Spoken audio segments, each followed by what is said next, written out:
This video will help you sleep and relax.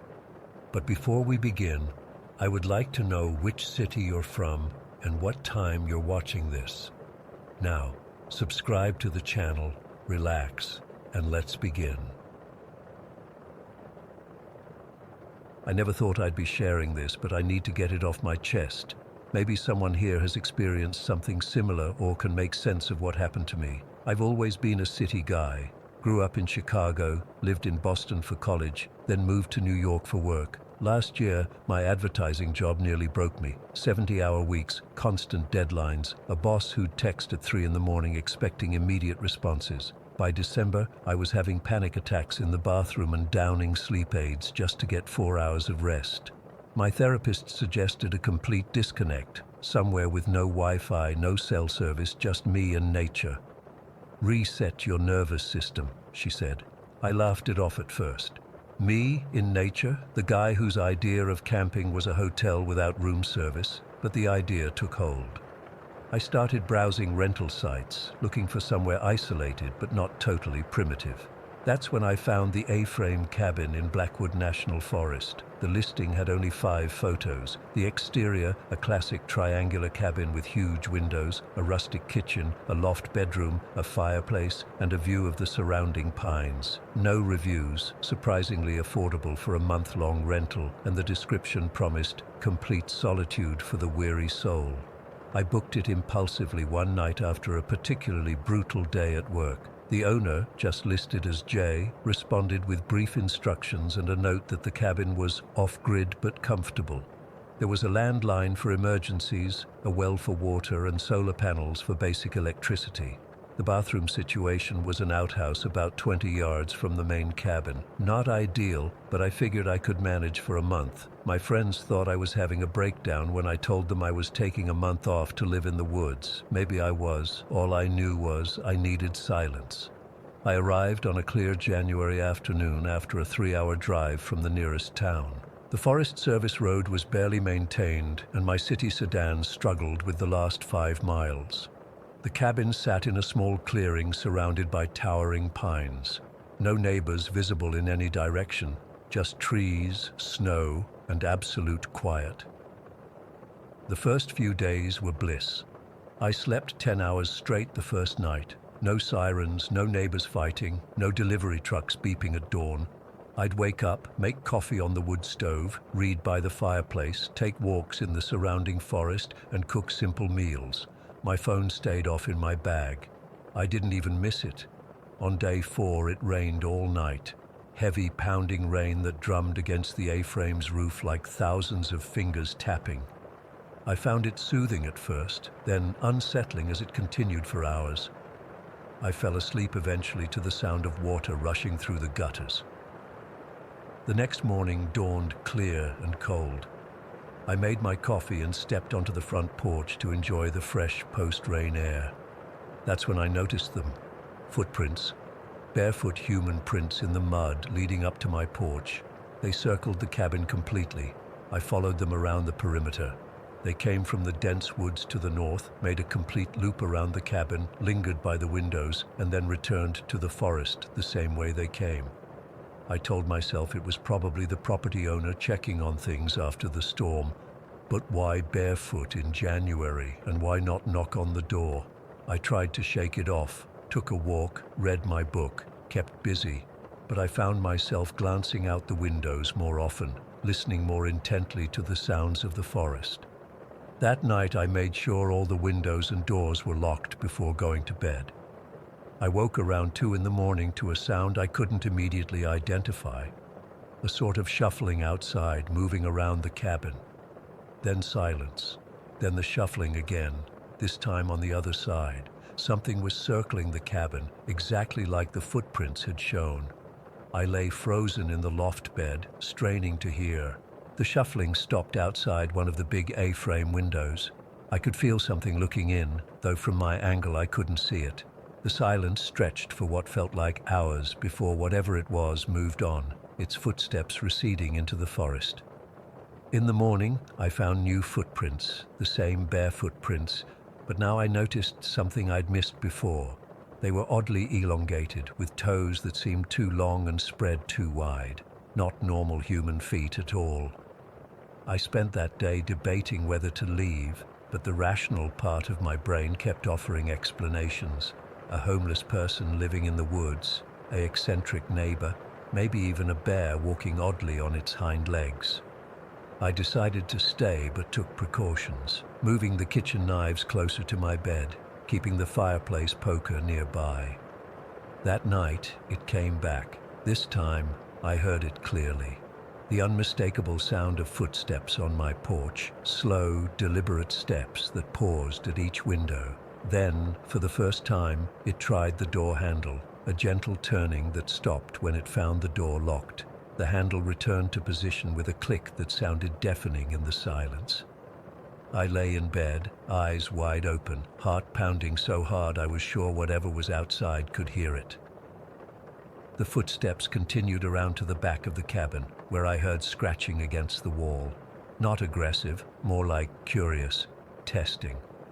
It went on for maybe 15 minutes before silence fell again. When morning came, I found more prints, deeper this time, as if whatever made them was heavier, pressing harder into the earth. And now there were marks on the wooden exterior walls. Not quite scratches, more like smudges of dirt at about 7 feet high. Too high for an average person to make without reaching up. I was genuinely scared now. I tried the landline, planning to call the rental contact, but found it dead, no dial tone. I checked the connection. Everything seemed fine, but the line was just dead. I turned on my cell phone, but as expected, there was no service. My car was still there and I considered leaving, but something stubborn in me resisted. I'd paid for a month. I needed this break, and there was still the possibility of a rational explanation. I decided to stay one more night, but prepared myself better, pushing the heavy bookcase in front of the door, keeping the fireplace going for light, and sitting up with the poker in my hand rather than trying to sleep. As dusk fell, the forest grew unnaturally quiet. No bird calls, no rustling of small animals in the underbrush, just absolute silence.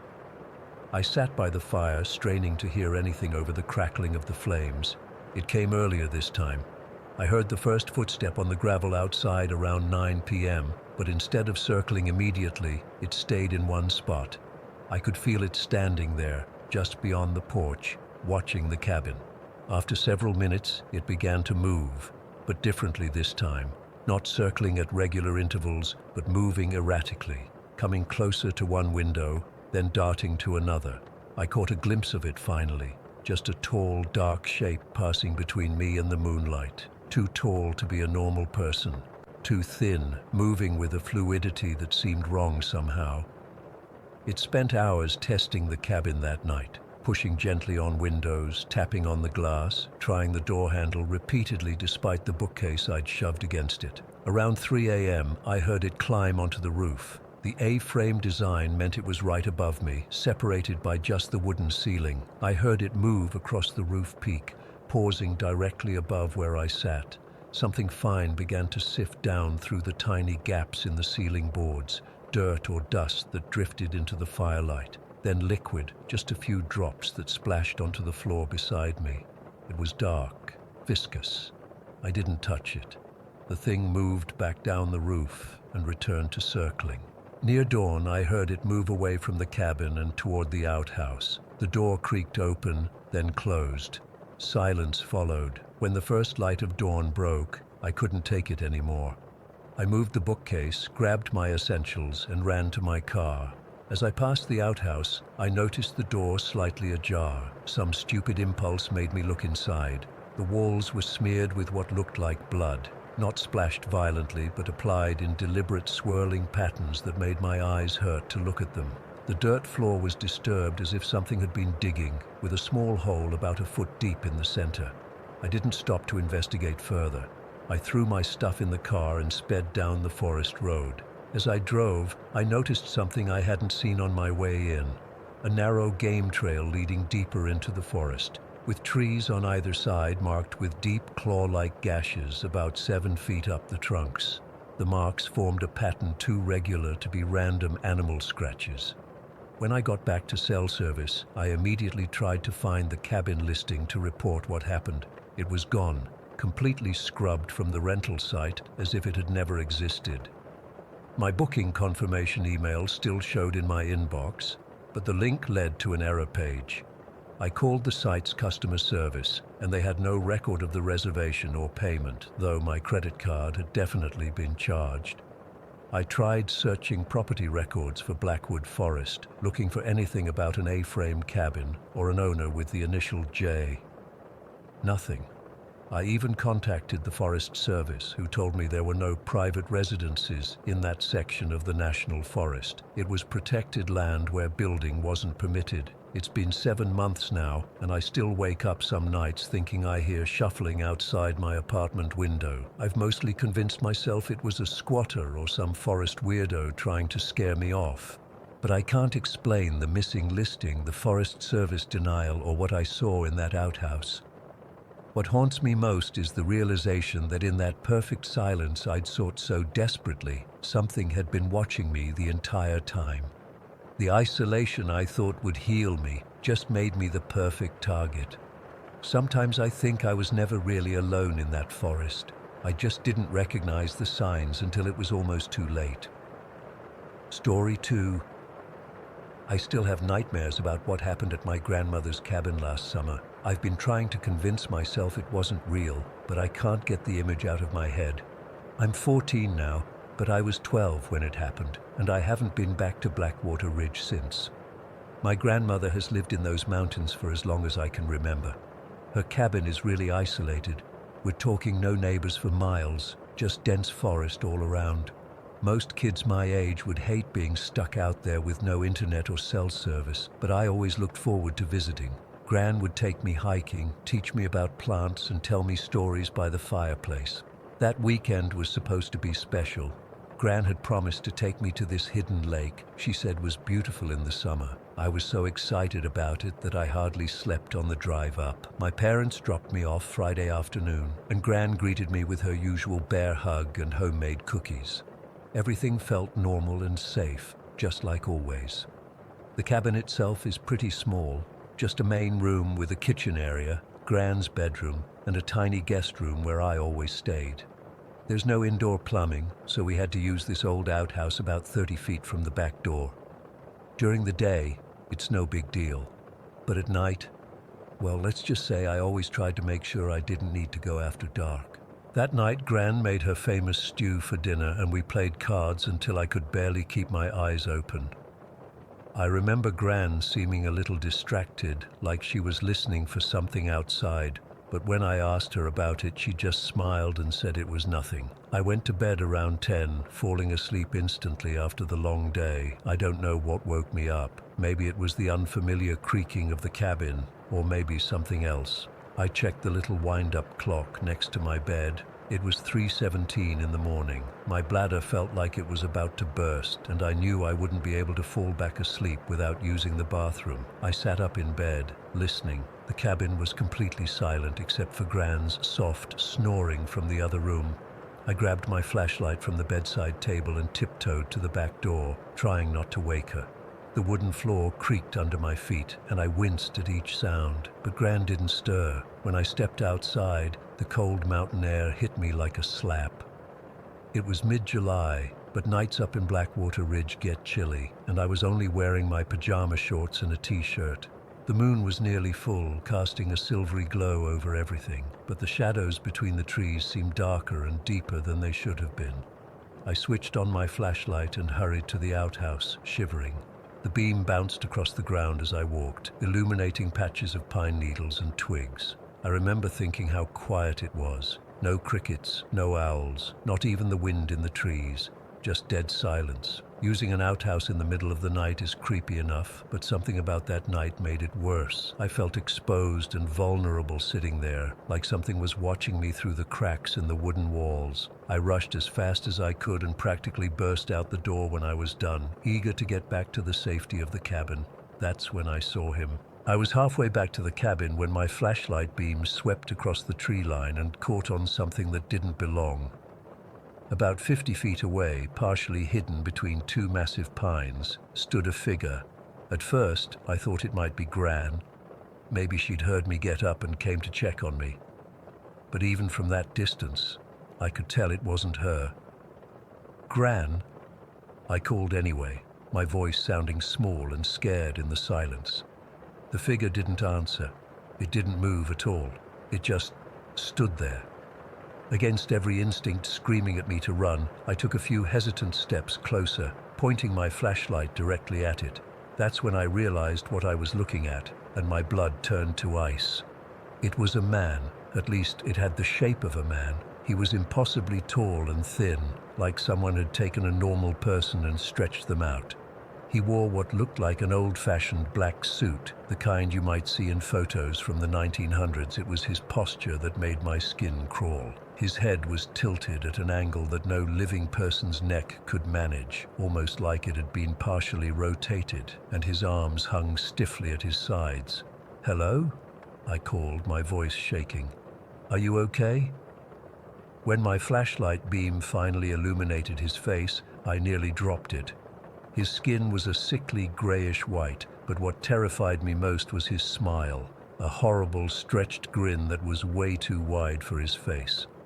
His eyes caught the light from my flashlight, but they didn't reflect it normally. They seemed to absorb it, like two black holes in his face. I stood frozen, unable to move or even scream. Then, slowly, the figure raised one long, thin arm and beckoned to me with a single finger, inviting me to come closer. Every cell in my body was telling me to run, but I couldn't make my legs work. The figure's grin widened even further, stretching to an impossible width. Then, as I watched in horror, his head tilted further, falling to an almost completely inverted position, like his neck had snapped and his head was hanging upside down. That broke whatever spell had held me in place. I turned and ran toward the cabin, my bare feet slapping against the cold ground. I tripped over a root and fell hard, dropping my flashlight. It rolled away, its beams spinning crazily across the trees. I didn't stop to look for it. I just scrambled to my feet and kept running. I burst through the cabin door, slamming it behind me and frantically turning the lock. "Gran!" I screamed. "Gran! There's someone outside!" Gran appeared in her bedroom doorway, tying her robe around her waist. Unlike me, she wasn't panicking. She looked almost resigned. "Where did you see it?" she asked calmly. "By the big pines," I gasped, pointing toward the back of the cabin. "There's a man out there, Gran. Something's wrong with him. His neck, his face." I couldn't even find the words to describe what I'd seen. Gran put her hands on my shoulders. "Stay here," she said firmly. "Lock the door behind me." "No," I grabbed her arm. "You can't go out there. He's not normal." She gently detached my fingers from her sleeve. "I know what he is, Emma. He won't hurt me." Before I could stop her, Gran had grabbed a lantern from the hook by the door and stepped outside. I rushed to the window, pressing my face against the glass to watch. My heart was pounding so hard I thought it might break my ribs. I could see Gran's lantern moving toward the tree line where I'd seen the figure. She stopped about 20 feet from the trees and raised the light high. I couldn't see if the man was still there. The lantern's glow didn't reach that far into the darkness. Gran stood there for what felt like forever, not moving, just staring into the trees. Then I heard her voice, not shouting but firm and clear, carrying through the night air. "You need to leave now. You're not welcome here anymore. This isn't your place." She stood there a moment longer, then turned and walked steadily back to the cabin. When she came inside, her face looked tired and much older than it had earlier that day. "It's okay now," she said, hanging the lantern back on its hook. "He's gone." I was shaking uncontrollably. Who was that? What was wrong with him? Why was he smiling like that? Gran led me to the couch and wrapped a blanket around my shoulders. She sat beside me, her weathered hand patting mine. "His name was Joseph Blackwell," she said quietly. "He owned this land a long time ago, before my father bought it." "But what's wrong with him?" I insisted. "Why does he look like that?" Gran sighed. "Joseph wasn't a happy man. Times were hard back then and he lost everything, his wife, his children. his will to live. One spring morning in 1922, he walked into those woods and hanged himself from one of those big pines. I felt sick. He's a ghost. Something like that, Gran said. A spirit that can't move on. He chose to leave this world, but now he can't find his way to the next one, so he wanders these woods, looking for someone to follow him. Follow him where? I whispered. Gran just looked at me, and I understood. My throat closed up with horror. He shows up every few years, she continued. My father taught me how to deal with him, just like I'm teaching you now. You have to be firm. You have to tell him he doesn't belong here anymore. Why didn't you warn me? I asked, tears starting to run down my face. Gran looked away. I hoped he was gone for good. It's been almost 15 years since I last saw him. She squeezed my hand. I'm sorry, Emma. I should have told you. I didn't sleep the rest of that night. We sat together on the couch until sunrise, Gran telling me stories about the cabin's history, trying to distract me. When morning came, she made pancakes and hot chocolate like nothing had happened, but she didn't mention our planned hike to the lake. My parents picked me up that afternoon instead of Sunday as planned. Gran told them I wasn't feeling well, which wasn't a lie. I hugged her goodbye, and she whispered in my ear, "Remember what I told you. If you ever see him again, you tell him firmly that he's not welcome." I haven't been back to the cabin since that weekend. My parents have asked a few times if I want to visit Gran, but I always find an excuse. I can't bring myself to tell them what happened. They'd either think I was making it up, or they'd never let me see Gran again. Sometimes at night, I still wake up at exactly 3:17, my heart racing, convinced that if I look out my window, I'll see that stretched, impossible grin in the darkness. And sometimes in my nightmares, I'm not running away from him. I'm following him into the woods, toward one of those tall pines, with a rope hanging from its branches. Story 3. I still get goosebumps thinking about this, even though it happened over 10 years ago. I've never really told anyone except my therapist because, honestly, who would believe me? But I need to get this off my chest, and maybe someone here has experienced something similar. When I was 5, my parents told me we were moving to a new house across town. I remember being upset because I loved our old house. It was the only home I'd ever known. The night before the move, everything was packed in boxes except for my bedding and a few toys I insisted on keeping until the last minute. That night, I couldn't sleep. My older brother Jake had already moved his stuff to the new house, so I was alone in our shared bedroom with just the bottom bunk made up. The room felt different, with most of our things gone, emptier, echoing. The shadows seemed darker than usual. I was clutching my favorite toy, this electronic white kitten I'd gotten for Christmas. It wasn't like the stuffed animals kids have now. This was back in 2006, and it was kind of advanced for its time. When you squeezed it, it would meow, and its eyes would blink with these little blue LED lights. It even had a mechanism that made its tiny paws knead like a real cat. I called her Snowball, and I took her everywhere. Around midnight, according to the glow-in-the-dark clock on my nightstand, I was still wide awake, just staring at the ceiling. The house made all these unfamiliar creaking sounds. I remember thinking it was sad, like the house knew we were leaving and was crying. I was squeezing Snowball every few minutes, finding comfort in the mechanical purring and the soft whirring of the motors inside her. My parents had changed the batteries recently, so she was working perfectly. That's when I felt it. At first I thought maybe it was just the blanket shifting, but then I felt something moving under my covers near my feet. It was slow, deliberate. I froze completely. You know that feeling when you're so scared you can't even scream? That's what happened to me. I couldn't even breathe as I felt what seemed like fingers walking up my leg. Not normal fingers, they felt too long, with extra joints that bent in ways human fingers don't. The tips had this scraping feeling, like nails made of something hard and smooth, like glass or plastic. I squeezed Snowball in panic, and she made her usual mechanical purr. Immediately, the hand stopped moving. For a few seconds, nothing happened. I thought maybe I had imagined it, or it was gone. Then, in one horrifyingly slow motion, I felt the hand retreat down my leg and toward the edge of the bed. As it moved, I could feel the mattress dip slightly under its weight.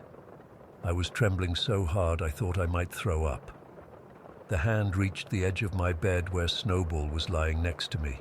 With a gentleness that somehow made it even more terrifying, I felt the covers lift slightly. In the dim glow from my nightlight, I saw thin, grayish fingers with too many knuckles emerge from under my blanket. The nails looked like cloudy glass, slightly curved and coming to sharp points.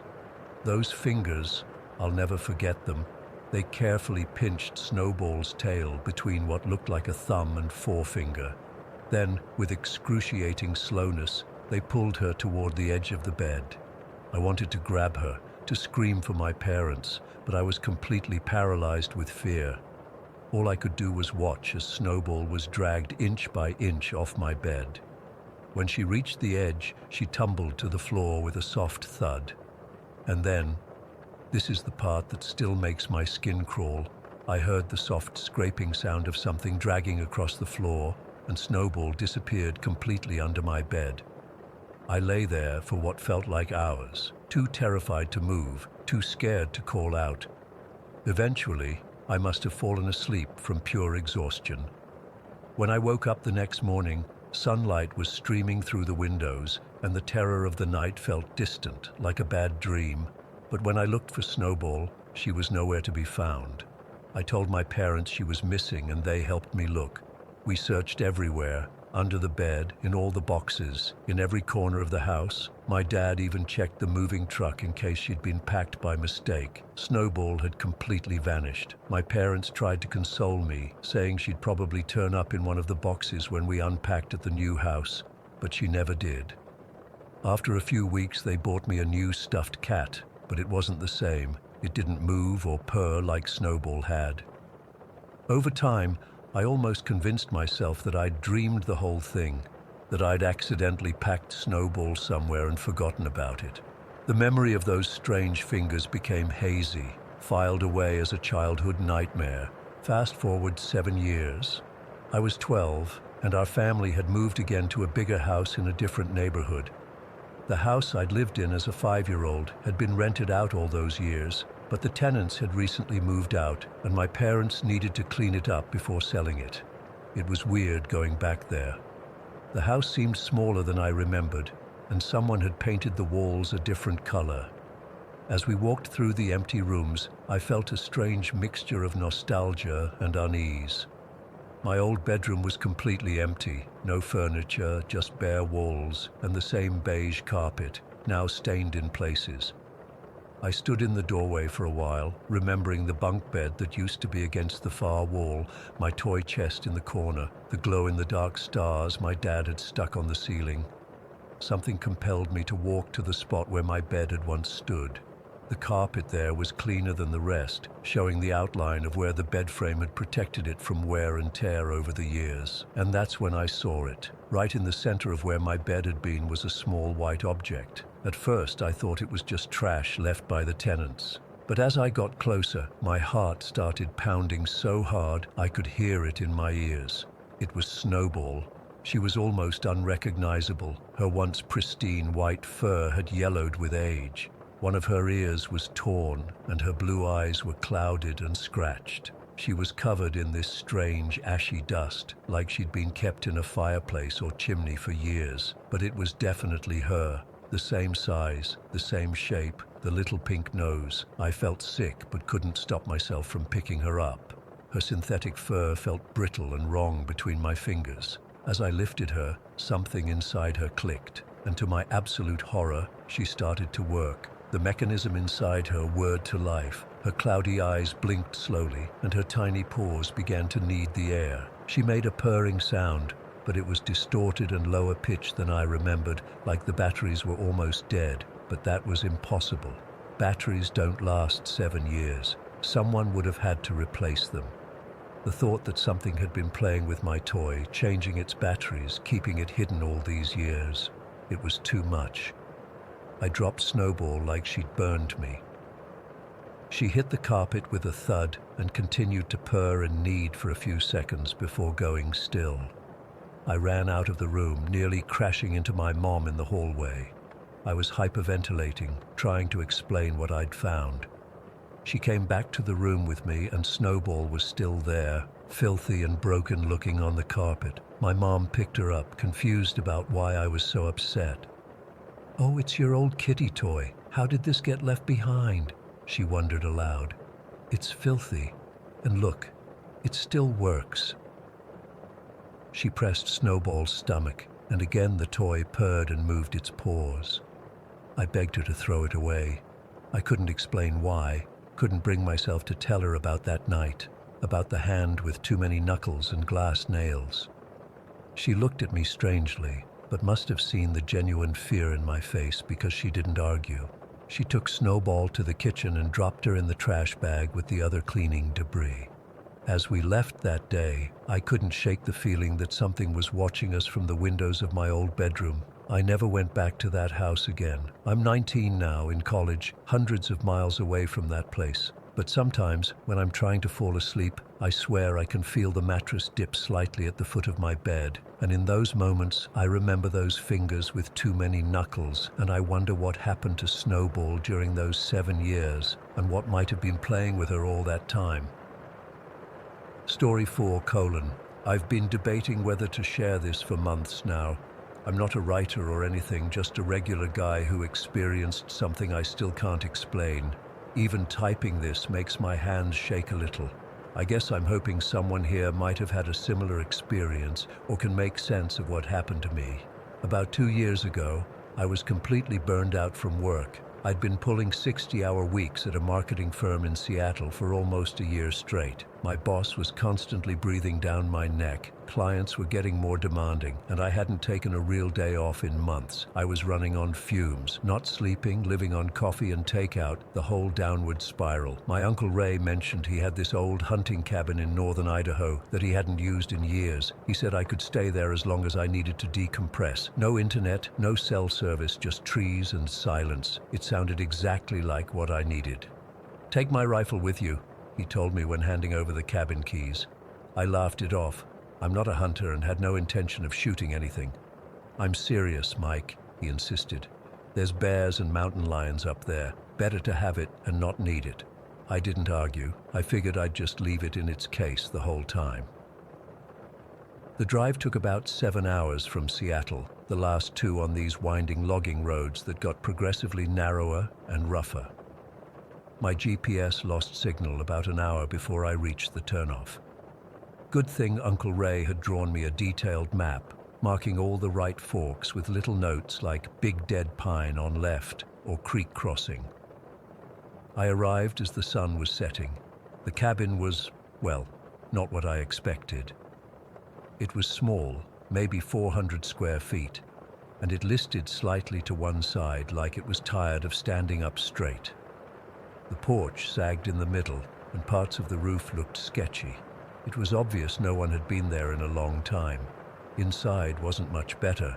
Everything was coated in dust. Mouse droppings scattered across the counters. The place had that musty, abandoned smell. There was a main room with a wood stove, a tiny kitchen area, and a small bedroom in the back. An old couch faced the stove, and a rough wooden table with 2 chairs sat near the single window in the kitchen area. I spent that first evening cleaning enough to make the place habitable, sweeping out cobwebs and wiping down surfaces. I found an old kerosene lamp that still worked and got the wood stove going. Uncle Ray had said the well pump should still work, and thankfully it did after I primed it a few times. Those first few days were exactly what I needed. I hiked the overgrown trails around the property, chopped firewood, which felt therapeutic as hell after months of spreadsheets, and just sat on the porch listening to nothing but birds and wind. The cabin was about 2 miles from the nearest neighbor, according to my uncle, though I never saw any signs of anyone else.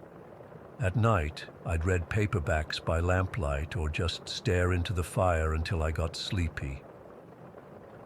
On the 4th night, something changed. I was deep asleep when a sound jolted me awake. It took me a moment to figure out what I was hearing, a knocking sound coming from the front of the cabin. Not frantic or loud, but deliberate. Knock, knock, knock. Then a pause, then 3 more knocks. My first thought was that someone had gotten lost and found the cabin. I got up, pulled on my jeans and grabbed the flashlight. The knocking had stopped by the time I reached the main room. "Hello?" I called out, approaching the door. No answer. I opened the door and swept the flashlight beam across the porch and into the yard. Nothing, just darkness and trees swaying slightly in the breeze. I stepped out onto the porch, the wood creaking under my weight, and looked around more carefully. No car, no lights in the distance, nothing out of place. Maybe it had been a branch hitting the roof or some animal investigating. I went back inside, locked the door for the first time since arriving, and tried to go back to sleep. It took a while. The next morning, I found them. 7 stones stacked on top of each other on the middle step of the porch.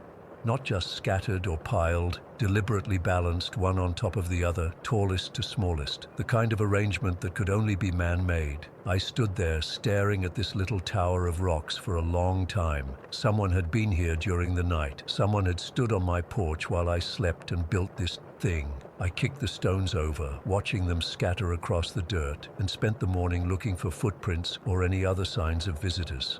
I found nothing obvious. The ground was too hard and leaf-covered to show clear tracks. That night I made sure everything was locked up tight. I even dragged a chair in front of the door. I took Uncle Ray's rifle out of its case for the first time and kept it next to the couch where I decided to sleep instead of the bedroom. I told myself I was overreacting, that it was probably just some local kid playing a prank. I must have fallen asleep eventually because the knocking woke me up again. The same pattern. Knock, knock, knock. Pause. Knock, knock, knock. Then something new, a scratching sound, like something being dragged along the outside wall of the cabin. It moved slowly from the front of the cabin around toward the kitchen area. I grabbed the rifle and the flashlight, but didn't move. My heart was hammering so hard I could hear it. The scratching continued all the way around to the back of the cabin, then stopped. I waited, listening intently, but heard nothing more. I didn't check outside this time. I just sat there on the couch, rifle across my lap, until morning light filtered through the windows. When I finally worked up the nerve to look outside, I found nothing on the porch, no stones, no marks on the walls that I could see. I was starting to wonder if stress had me imagining things. Then I walked into the kitchen and saw it. Another stack of stones on the outside windowsill. 7 again, but smaller this time, balanced perfectly. Whoever had placed them there would have had to stand right at the window to do it. That was enough for me. I decided to leave that morning. I quickly packed my stuff, not bothering to clean up. As I was throwing things into my duffel bag, I kept glancing out the windows, scanning the tree line. The forest that had seemed so peaceful just days before now felt oppressive and watchful. I loaded everything into my truck and did one last check of the cabin to make sure I hadn't forgotten anything important. That's when I noticed the 3rd arrangement. Right next to my truck, a circle of larger stones with a small animal skull placed precisely in the center. Again, 7 stones forming the circle. I threw the last of my stuff in truck and got the hell out of there. The whole way down those logging roads, I kept checking my rearview mirror, convinced someone was following me, but I never saw another vehicle or person. It took about 4 hours to get back to cell service. I called my uncle immediately and told him what happened. He seemed confused, said he'd never experienced anything like that at the cabin, though he admitted he hadn't been there in almost 7 years. He asked if I'd seen anyone suspicious in the area, but I hadn't seen a single person the entire time. I tried to put the whole thing behind me when I got back to Seattle. I told myself it was just some weirdo who lived in the woods, or maybe kids from a nearby property messing with the city guy. I went back to work, though I negotiated better hours. Then it happened. 3 weeks after I got home, I walked out to my car one morning and found 7 small stones stacked on my hood, the same deliberate arrangement. I looked around wildly, scanned the street, the neighboring houses, but saw nothing unusual. How had they found me? How did they know which car was mine? I brushed the stones off with a shaking hand and went to work. I didn't tell anyone. What would I say? That I was being stalked by someone who stacks rocks. 2 days later, a stack appeared on my apartment doorstep. A week after that, I found one on my windowsill, second floor, no easy access from outside. I installed security cameras, but they never caught anyone. The stone stacks just appeared, always 7 stones, always when the cameras mysteriously failed or pointed the wrong way. I couldn't take it anymore. I broke my lease, quit my job, and moved to Colorado without telling anyone but my immediate family where I was going. No forwarding address, new phone number, the works. It's been quiet for about a year now. No stone stacks, no knocking in the night. But I still check my car every morning before getting in. I still look outside when I hear unexpected noises. I've never gone back to that cabin, and I never will. I don't go hiking or camping anymore, and I avoid being in the woods alone. Sometimes I wonder if I imagined the whole thing, if burnout pushed me over some mental edge. But then I remember the skull in the center of that stone circle, and I know it was real. Whatever or whoever was sending me those silent messages, I still don't know what they wanted, and that's what keeps me up at night. Story 5. I've never really told this story to anyone outside of my closest friends. It's been almost 15 years since it happened, but I still get this sick feeling in my stomach whenever I think about it. This all went down back when I was in middle school, around 7th grade. I grew up in Cedarville. It's this small college town where everyone pretty much knows everyone else. Not much happens there, which is why what I experienced stands out so much. My best friend at the time was Jason. We did everything together, rode bikes around town, played video games until our thumbs hurt, and got into the usual stupid middle school trouble. Jason had a younger brother named Thomas, who was about 2 years younger than us. Thomas was a quiet kid, kind of kept to himself, but he was cool and we'd let him hang out with us sometimes. Their mom was a single parent working 3rd shift at the hospital, so on weekends I'd often stay over. She'd leave around 10 at night and wouldn't get back until early morning. She trusted us enough to be on our own, and honestly, we were pretty responsible kids despite our age. The thing about their house though, it sat directly across from Cedarville Cemetery, like you could see the gravestones from their living room window. Back then, I thought it was kind of cool in a creepy way, but Jason and Thomas never seemed to think much of it. It was just normal to them. The first time I noticed something wasn't right was maybe my 3rd or 4th sleepover. We were playing PlayStation in the basement when we all heard this distinct sound of footsteps coming up the stairs. Jason paused the game and we just looked at each other. His mom was at work and there was nobody else who should have been in the house. "Did you guys hear that?" I whispered. Jason nodded slowly and Thomas just froze up. None of us moved for what felt like forever, but the footsteps stopped. After a few minutes, we convinced ourselves it was just the house settling or something. But then it kept happening. Different weekends, different times of night. We'd hear footsteps on the stairs, doors closing when nobody was near them, or just random bumping sounds from empty rooms. It was always worse after midnight. The weird thing was how we all just kind of got used to it. It's strange how the human mind works. At first we'd freak out, but after a few months it was just like, oh, there goes the ghost again. We even started joking about it, calling it their other roommate. Looking back, I wish we hadn't gotten so comfortable with it. Maybe if we'd been more cautious, what happened that one night wouldn't have hit me so hard. It was mid-October, a Friday night. I remember because there was a big football game at school that day, and Jason and I had gone to cheer on our team. The weather had turned cold early that year, and there was this eerie fog hanging over the cemetery when we got back to their house. Thomas wasn't feeling great that night. He had a headache and went to bed early, around 9:30. Jason's mom left for work at her usual time, and Jason and I stayed up playing this new racing game we were obsessed with. Around midnight, we decided to call it quits for the night.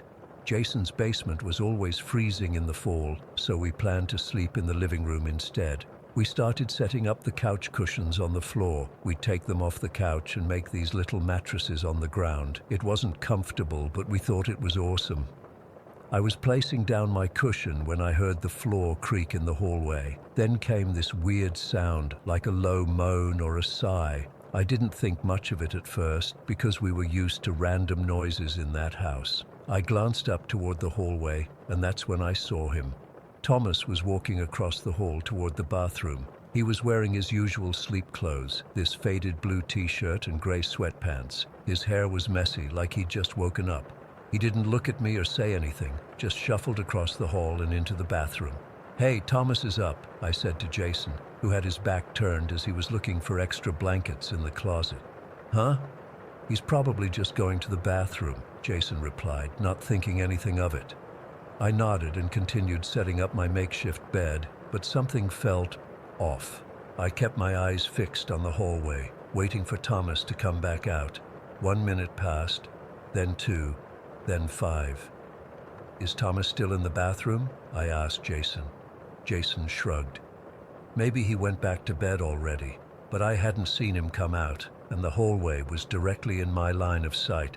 There's no way I would have missed him walking back to his bedroom. "I don't think so," I said, getting up. "I didn't see him come out." Jason looked at me funny, but didn't say anything as I walked toward the bathroom. The door was closed and no light was coming from underneath it. I knocked softly. "Thomas, you okay in there, buddy?" No answer. I knocked again, a little louder this time. "Thomas." Still nothing. A cold feeling started creeping up my spine. I turned the doorknob slowly. It wasn't locked. I pushed the door open to find an empty, dark bathroom. My heart started racing. "He's not in here," I called back to Jason, trying to keep my voice steady. "What? He has to be. Maybe he went back to his room already." "I was watching the hallway the whole time, Jason. I never saw him come out." As I said this, we both heard a soft thump coming from Thomas's bedroom. Jason and I looked at each other, and without saying a word, we walked to Thomas's door.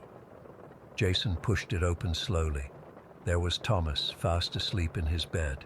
The same clothes I had just seen him wearing. Blue shirt, gray sweatpants.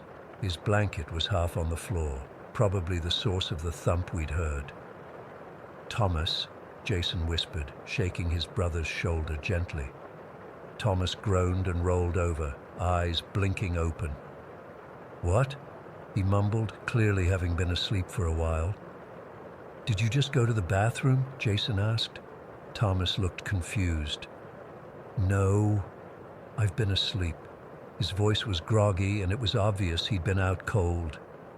"Are you sure?" I pressed, my voice shaking a little. "I just saw you walk to the bathroom like 2 minutes ago." Thomas sat up now, rubbing his eyes. "What? No, I went to bed hours ago. I haven't gotten up at all." The three of us just stared at each other.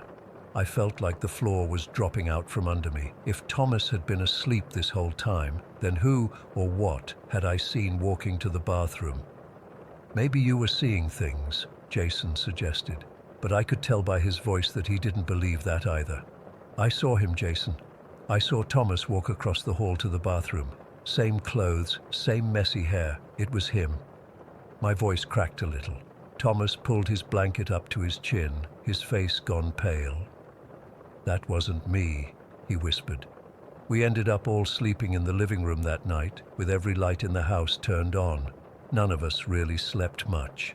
We kept hearing those familiar bumps and creaks, but they seemed more threatening now, more deliberate." The next morning, in the safety of daylight, we tried to rationalize what had happened. Maybe I dozed off and dreamed it. Maybe Thomas had sleepwalked and didn't remember. But deep down, I knew what I saw. It wasn't a dream or a trick of the light. I had seen Thomas, or something that looked exactly like Thomas, walk across that hallway.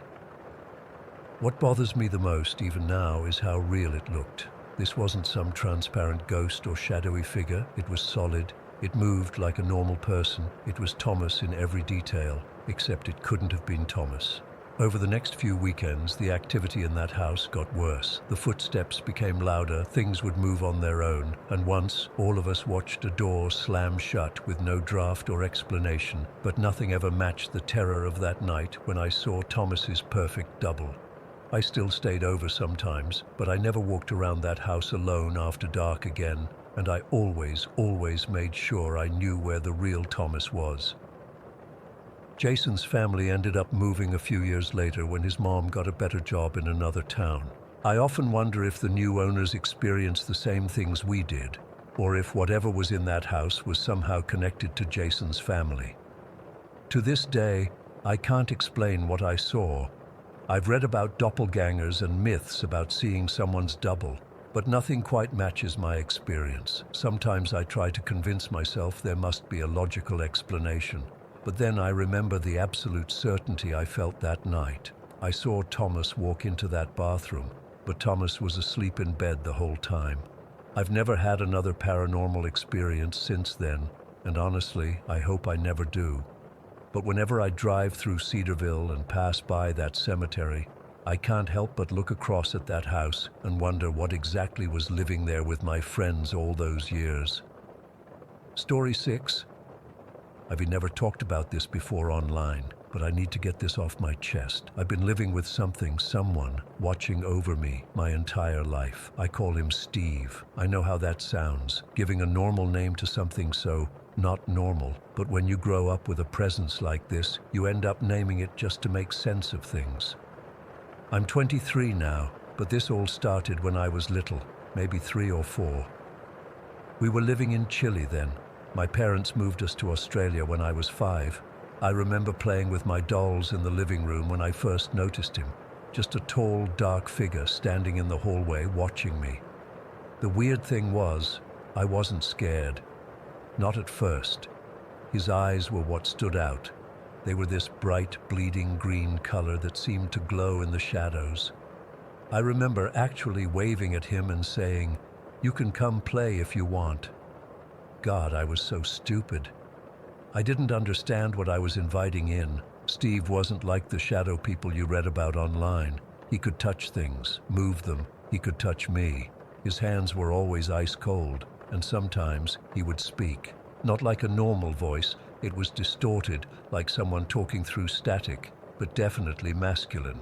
As I got older, he became more present, more active. He'd close doors that were open, or open ones that were closed. The light switches in my room would flick on and off when I was trying to sleep.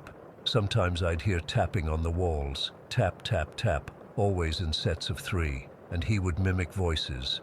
I'd hear my mom calling me from downstairs, but when I'd go down, she'd be nowhere around, or I'd hear my own voice saying things I never said. The scariest thing he could do was take my appearance. I'd catch glimpses of myself in mirrors or windows when I wasn't actually standing there, but the eyes were always wrong. They'd be wide open, showing all the whites, physically impossible for me to do. It was like he was wearing my face as a mask, but couldn't quite get it right. When we moved to Australia, I thought maybe we'd leave him behind. I remember packing up my room and feeling this weird mix of hope and guilt. Hope that we could start fresh without the weird stuff. Guilt because, well, part of me had grown attached to him, but he followed us. Of course he did. I was about 7 when one of the worst incidents happened. I was washing my face in the bathroom, just a normal evening getting ready for bed. I looked up at the mirror and my reflection was grinning back at me, but I wasn't smiling. I was actually kind of frowning because I had gotten soap in my eyes. I frowned harder, confused, and the reflection's grin just got wider, like it was pleased I had noticed the difference. My heart started racing and I backed away from the sink. I ran out of the bathroom only to remember that my bedroom had a full-length mirror on the closet door. I couldn't go in there. I just stood in the hallway shaking, not knowing where to go. That's when I saw him standing in my doorway, one hand on the wall, head slightly lowered, just staring at me with those bleeding green eyes. I slept in my parents' room that night, told them I had a nightmare. How could I explain what was really happening? But the thing is, Steve wasn't always trying to scare me. Sometimes he actually helped me, protected me even. The most significant incident happened when I was 10. I was at this park near our house that had a small lagoon. I was there with some friends, but they had gone to get ice cream from a truck at the other end of the park. I was alone, sitting at the edge of the water. I was going through this weird phase where I felt empty all the time, like there was nothing inside me that mattered. I don't know if it was depression or what. I was just a kid, but I remember walking into the water fully clothed. I went deeper and deeper until I was up to my chest. Then I did something I still can't explain. I exhaled all the air from my lungs, deliberately, and then I ducked under the surface and inhaled the water. I can still feel that moment, the water rushing into my lungs, the instant panic as my body realized what I'd done, but also this strange calm underneath it all. As I started to lose consciousness, I heard a voice. Not through my ears. It was inside my head, but it wasn't my voice. It said, "Get out of the water," clear as day. Then I felt hands, cold hands, gripping me under my armpits, trying to pull me up, but my foot was stuck in some weeds at the bottom. The voice came again. "Don't reach down." I listened, somehow freeing my foot by pulling upward instead. The hands pulled me the rest of the way out of the lagoon.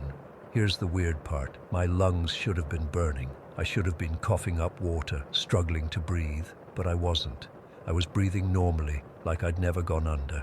My clothes were soaked, but I felt fine, physically at least. When my friends came back, they asked why I was all wet.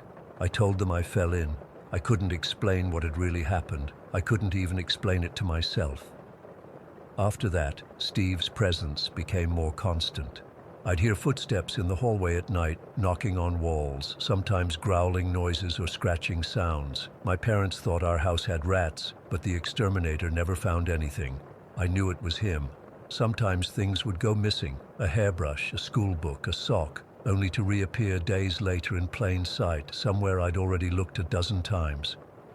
When I was 13, I went through a really dark period. I was being bullied at school, and I felt worthless. One day I was walking home, not really paying attention, and I stepped into the street without looking. A car was coming fast. I didn't even hear it until it was almost on top of me, but something yanked me backward, hard enough to leave bruises on my arm in the shape of fingerprints. The car missed me by inches. There was no one else around, no one but Steve. It happened again when I was 16. Different circumstances, but same result. I was in a really bad place mentally and had walked to this bridge near our house. I was standing at the edge, looking down at the highway below, thinking about jumping. I felt a hard shove from behind, but instead of pushing me over, it pushed me away from the edge, back onto the safe part of the sidewalk. When I turned around, there was no one there, but I felt that cold presence. I knew it was him. The next day, I was almost hit by a car again, this time while crossing at a proper crosswalk. The driver ran a red light. Something pushed me forward, making me stumble but ultimately saving me from being hit. I fell onto the sidewalk on the other side, scraping my hands and knees. As I sat there trying to process what had happened, I heard that distorted voice say, "Be more careful." It sounded like it was coming from right beside me, but there was nobody there. Steve isn't always protective, though. Sometimes he gets angry, I guess. When I was 18, I was in my room late at night with the window open because it was hot. I heard that voice say, "Close the window." I ignored it. It was still too warm, and I wanted the fresh air. A few minutes later, the voice came again, more insistent. "Close the window now." I deliberately left it open, some stupid teenage rebellion against this thing that had been controlling aspects of my life for years. That night, I had the worst nightmares of my life. In them, something was trying to crawl through my window, something that looked like me, but wasn't me. It had those wrong eyes, all white, and its mouth was too wide, filled with too many teeth. I woke up screaming, and my window was closed. The lock was flipped shut. My parents came running in, but I couldn't explain. How could I tell them that the entity that had been following me my whole life was mad at me for not listening? The thing that freaks me out the most is that I don't know what Steve is. Is he a ghost, some kind of guardian spirit, something else entirely? Why me? Why has he been with me all these years? Why does he protect me sometimes and terrify me others? Last week I was home alone making dinner. I dropped a knife and it should have gone right through my foot, but it stopped mid-air like something caught it and then gently lowered to the floor beside my foot. I whispered thank you to the empty kitchen and the lights flickered once in response. Later that night, I woke up feeling like someone was watching me. I opened my eyes and saw my own face hovering above me in the darkness. But with those wide white eyes and that too wide smile, I screamed, and it vanished. The cold spot remained on the edge of my bed for hours afterward. That's my life with Steve. Protection and terror, all mixed up together. I've tried talking to therapists, but they all think I'm either making it up or hallucinating. I've tried ignoring him, but that just makes things worse. I've tried acknowledging him, talking to him, and sometimes that helps, but other times it seems to encourage more activity. I don't know if he's good or bad or something in between. All I know is that he's been with me for 20 years now, and I don't think he's ever going to leave. And the scariest part, I'm not sure I want him to anymore. What would my life be without my guardian shadow? Would I even still be alive without his interventions? Sometimes I wonder if I created him somehow, if he's some manifestation of my own fears and needs. But that doesn't explain the physical things. The fingerprint bruises, the moved objects, the caught knife, those are real. He's real, Steve is real, and he's still here, watching me type this right now. I can feel those green eyes on the back of my neck. The room is getting colder. I should stop writing now. He doesn't like it when I talk about him to others. Oh. Story 7. I've been wanting to get this off my chest for years now. I still can't sleep well some nights, and honestly, I'm not sure if writing about it will help or just bring everything back. But here goes. This all happened during my sophomore year at Northern Michigan University in a small town called Marquette. I was 19, excited to be away from home, and desperate to find my place. When I got invited to Rush Alpha Phi Gamma, not the real name for obvious reasons, I was thrilled. Their house was this gorgeous old southern plantation-style building with massive white pillars and a wraparound porch that looked so out of place in Michigan. It stood out from all the other houses on Greek Row. From the moment I first walked in for Rush Week, something felt off. The first floor was beautiful. Hardwood floors, antique furniture, a huge kitchen where everyone gathered. But when they took us upstairs for the house tour, the temperature literally dropped. I remember crossing that threshold to the second floor and feeling like I'd walked into a freezer. One of the sisters laughed when I shivered and said, "Yeah, the heating's weird up here. You get used to it." But it wasn't just cold. It felt heavy somehow, like the air was pressing down on my shoulders. The hallway stretched out, dark and narrow, with bedrooms on either side. At the very end was what they called the guest room, a small bedroom that nobody used permanently. Even from the hallway, looking at that closed door made the hair on my arms stand up. Despite the weird vibes, I accepted my bid and moved into the house a few weeks later. I got a room on the first floor that I shared with another girl named Megan, which was fine by me. I'd have taken a closet if it meant not sleeping on the second floor. It was maybe a month after moving in when I found out about the attic. I was helping Rachel, one of the seniors, carry some storage bins upstairs when we passed the guest room, and I noticed the door was open. Inside was a narrow staircase leading up to what looked like another door. "What's up there?" I asked. Rachel hesitated. "The attic. We just use it for storage. Nobody goes up there much." Something in her tone made me curious. "Can I see?" She shrugged like it was no big deal, but her face said otherwise. We climbed the stairs and she pushed open the door. The attic was huge, spanning the entire footprint of the house, with sloped ceilings and small windows at either end, letting in dusty shafts of light. But what struck me was the walls. They were covered in pieces of cardboard with writing all over them. When I got closer, I saw they were covered in Bible verses, strange symbols, and what looked like prayers. Some were in languages I didn't recognize. "What is all this?" I asked, my voice coming out in a whisper without me meaning it to. Rachel just shook her head. It was here when the chapter got the house in the 90s. No one's ever taken it down. Some of the girls think it's protection or something. Protection from what? I asked, but she just shrugged again and suggested we head back downstairs.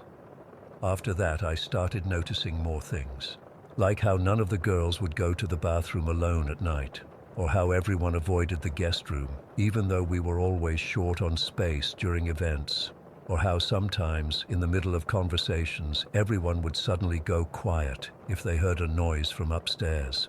Things really started getting weird in early June. Most of the sisters had gone home for summer break, but I had a job at a local cafe and was staying in the house with just 4 other girls.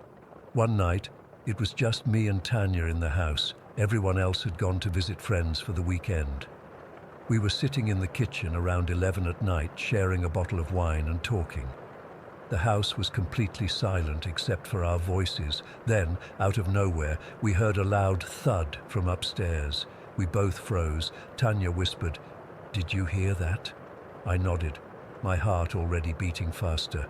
Then we heard another thud, followed by what sounded like metal dragging across the floor. "It's probably just the house settling," I said, trying to convince myself more than her. Then we heard footsteps.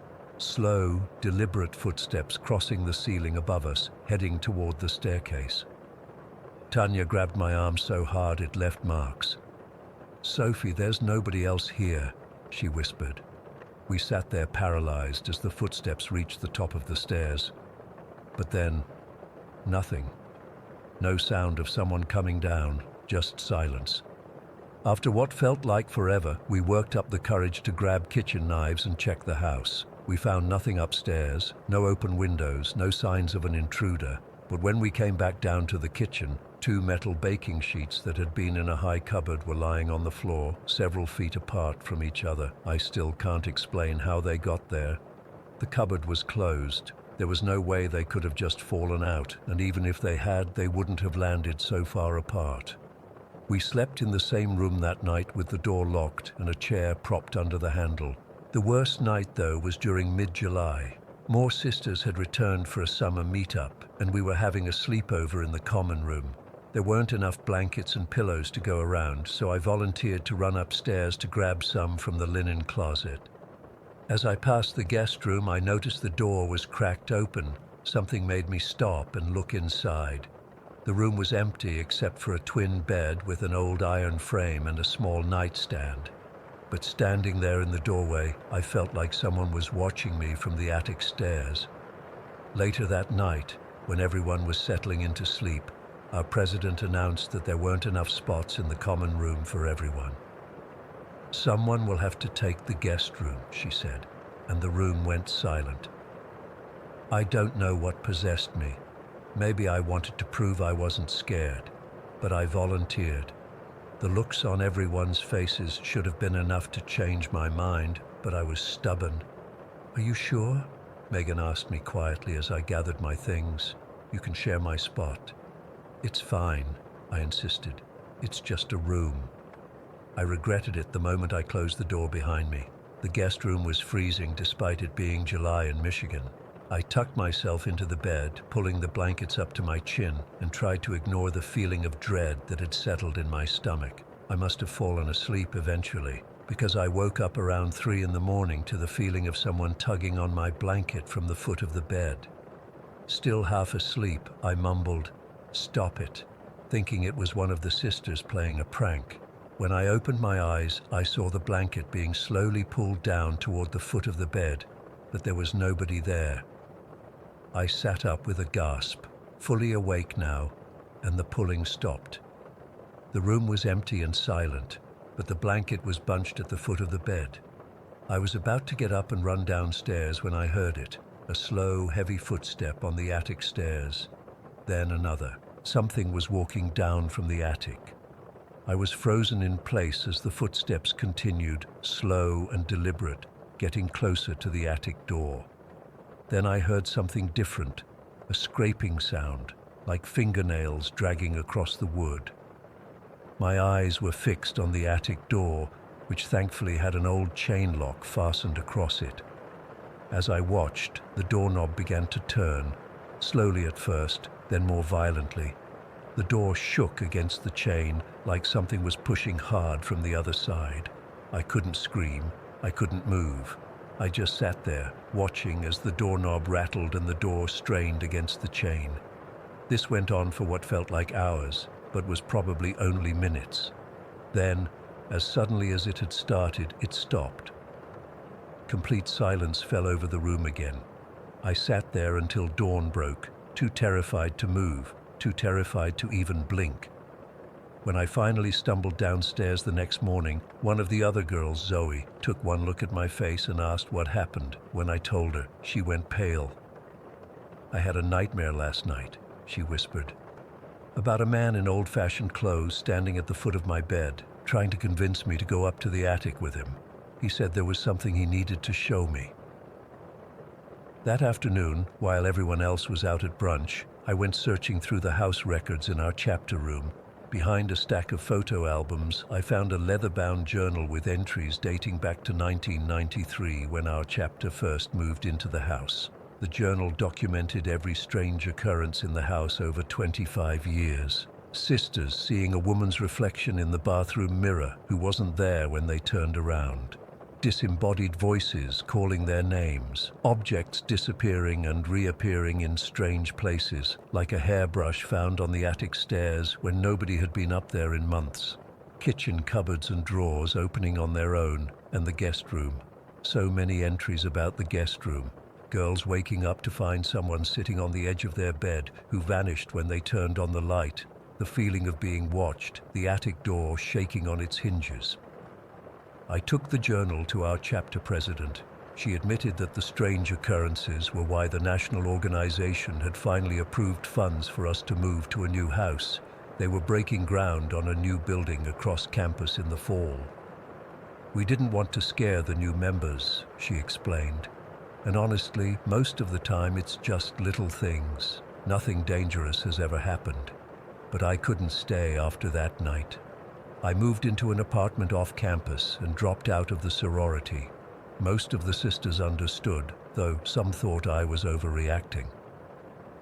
The chapter moved into their new house the following year. The old house still stands empty on Greek Row. Sometimes when I drive past it, I see a light on in the upstairs window, in the guest room. But the house has been vacant for years. I still don't know what was in that attic or why it wanted someone to come up those stairs. And I hope I never find out. Story 8. I've been living in Evergreen for about 4 years now. It's one of those small towns where the wilderness pretty much starts at the edge of your backyard. That's actually why I moved here. I've always loved being close to nature. My house isn't anything special, just a small place I can afford on my mechanic's salary. But its location right next to the forest is what makes it perfect for me. I've always been a night owl. After working all day fixing other people's cars, I need to decompress, and walking in the woods at night has become my therapy. I know that sounds weird to some people. Most folks think nighttime forests are creepy, but for me, it's peaceful. I've walked these trails hundreds of times with just my headlamp lighting the way. Never had a problem until 3 months ago. It was a Tuesday night in October. The weather had just started to turn cooler and the leaves were changing. I remember because I had to grab a jacket before heading out, which I hadn't needed to do since spring. I finished dinner around 8 in the evening and decided to take my usual route through the Western Trail. It's a well-maintained path that loops around for about 2 miles before connecting back to the main road. I grabbed my headlamp, put on my hiking boots, and headed out. The night was clear, and I could see stars between the tree branches overhead. The forest was quiet, except for the occasional rustling of nocturnal animals. Nothing out of the ordinary. I'd walked about half a mile when I first noticed something strange. My headlamp caught a glimpse of what looked like a person standing between 2 trees about 30 feet off the trail. I stopped walking immediately. At first, I thought it might be a deer, but as I directed my light more deliberately in that direction, I could make out the shape of what appeared to be a small child. I'm not going to lie. My first thought was that I was seeing things. Who the hell would let their kid wander around in the woods at night? But as I stared longer, I became certain it was a child, maybe 8 or 10 years old. They were just standing there, completely still, watching me. "Hey there," I called out, trying to sound friendly but concerned. "Are you lost? Do you need help finding your way back to the trail?" No response. The kid didn't move or speak. They just stood there in the darkness beyond the reach of my headlamp. I called out again, thinking maybe they were scared or couldn't hear me properly. "It's okay, I live nearby. I can help you get back to town if you're lost." Still nothing. I started to get worried. What if the kid was hurt? What if they'd been out here for hours? It was getting colder and they didn't appear to have a jacket or any supplies. Against my better judgment, I stepped off the trail. As soon as I did, the child took a few steps backward, maintaining the distance between us. "Hey, I'm not going to hurt you," I said, raising my hands to show I meant no harm. "I just want to make sure you're okay." The kids started backing away more deliberately now, but not like they were running away in fear. It was almost like they were leading me. They'd take a few steps back, then stop and wait for me to follow. Then repeat the process. I know how this sounds. Trust me. I've replayed this night in my head 1,000 times, wondering why I didn't just turn around and call for help right then. But in the moment, all I could think was that this was a scared child who needed assistance, and they might run off into the darkness if I didn't follow, so I did. I followed them deeper into the forest, away from the trail I knew so well. After about 5 minutes of this strange game of follow the leader, I realized we were in a part of the forest I'd never been in before. The trees were denser here, and the ground was uneven with roots and rocks that made walking difficult. "Where are we going?" I asked, my voice a bit sharper now as concern started to mix with frustration. "We need to go back to the trail." The child stopped and pointed ahead. I directed my headlamp in that direction and saw something that made no sense. A structure of some kind. As I got closer, I could see it was an old shed. It was weathered and worn, with wooden walls that had turned gray with age and exposure. It wasn't large, maybe 10 by 12 feet, with a slanted roof and a single door at the front. What the hell was a shed doing out here in the middle of nowhere? There were no roads nearby, no houses, nothing but forest for at least a mile in every direction. Before I could process this, the child moved again, walking around to the back of the shed. I followed, my headlamp beam bouncing across the dark wooden walls. When I reached the corner, the child was gone. "Hello?" I called out louder now. "Where did you go?" That's when I heard it. Footsteps. Not the light footsteps of a child, but heavy, deliberate footsteps of someone much larger. They were coming from inside the shed. Then I heard a voice, deep, adult, male, whisper something I couldn't make out. Every hair on my body stood on end. My mouth went dry. Something was very, very wrong. In that moment, it hit me all at once. I had been lured here. This wasn't a lost child. This was a trap. I switched off my headlamp immediately, plunging myself into darkness. The footsteps inside the shed stopped. Then I heard the unmistakable sound of the shed door opening, its hinges creaking in the silence of the forest. I didn't wait to see who would emerge. I turned and ran, blindly at first, stumbling over roots and branches, my hands outstretched to keep from smacking into trees. I didn't dare turn my headlamp back on. I just ran in what I hoped was the direction of the trail, my heart pounding so hard I could feel it in my throat. I have no idea how long I ran or how far. Eventually, I caught a glimpse of the reflective trail markers through the trees and made my way back to the path. Only then did I turn my headlamp back on, and I didn't stop running until I reached my house. I locked the door behind me, drew all the curtains, and called the police with shaking hands. 2 officers came to my house about 20 minutes later. I told them everything, about the child, the shed, the footsteps. They took my statement seriously, which I appreciated, and promised to investigate. They asked me if I could lead them to the shed, but there was no way in hell I was going back into those woods that night. I described the location as best I could. The next day, I got a call from one of the officers. They had found the shed based on my directions. There was no one there when they arrived, but they found evidence that someone had been using it recently. Empty food containers, a sleeping bag, some tools. They told me they were going to keep investigating and asked me to call if I remembered anything else. About a week later, I saw in the local paper that the city had decided to demolish the unauthorized structure in the forest. The article didn't mention my experience, just that the shed had been discovered during routine forest maintenance and was being removed because it violated park regulations.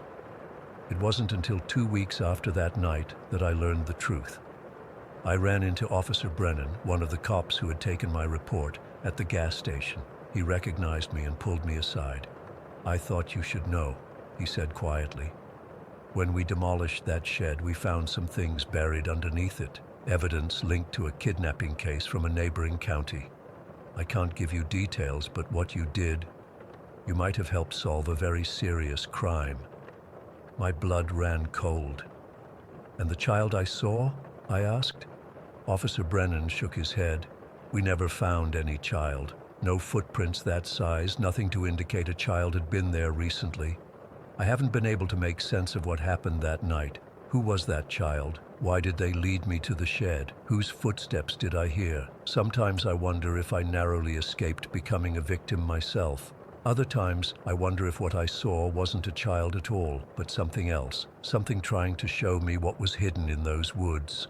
I've tried researching local kidnapping cases, but there's been nothing in the news that seems to match up with what Officer Brennan told me. Whatever they found, they're keeping it quiet. I still live in the same house, but I don't take night walks anymore. I've installed security cameras and motion sensor lights all around my property. Some nights I wake up sweating, convinced I can hear footsteps outside my window, but when I check the cameras, there's never anything there. The thing that haunts me most isn't the shed, or even the footsteps I heard. It's the child.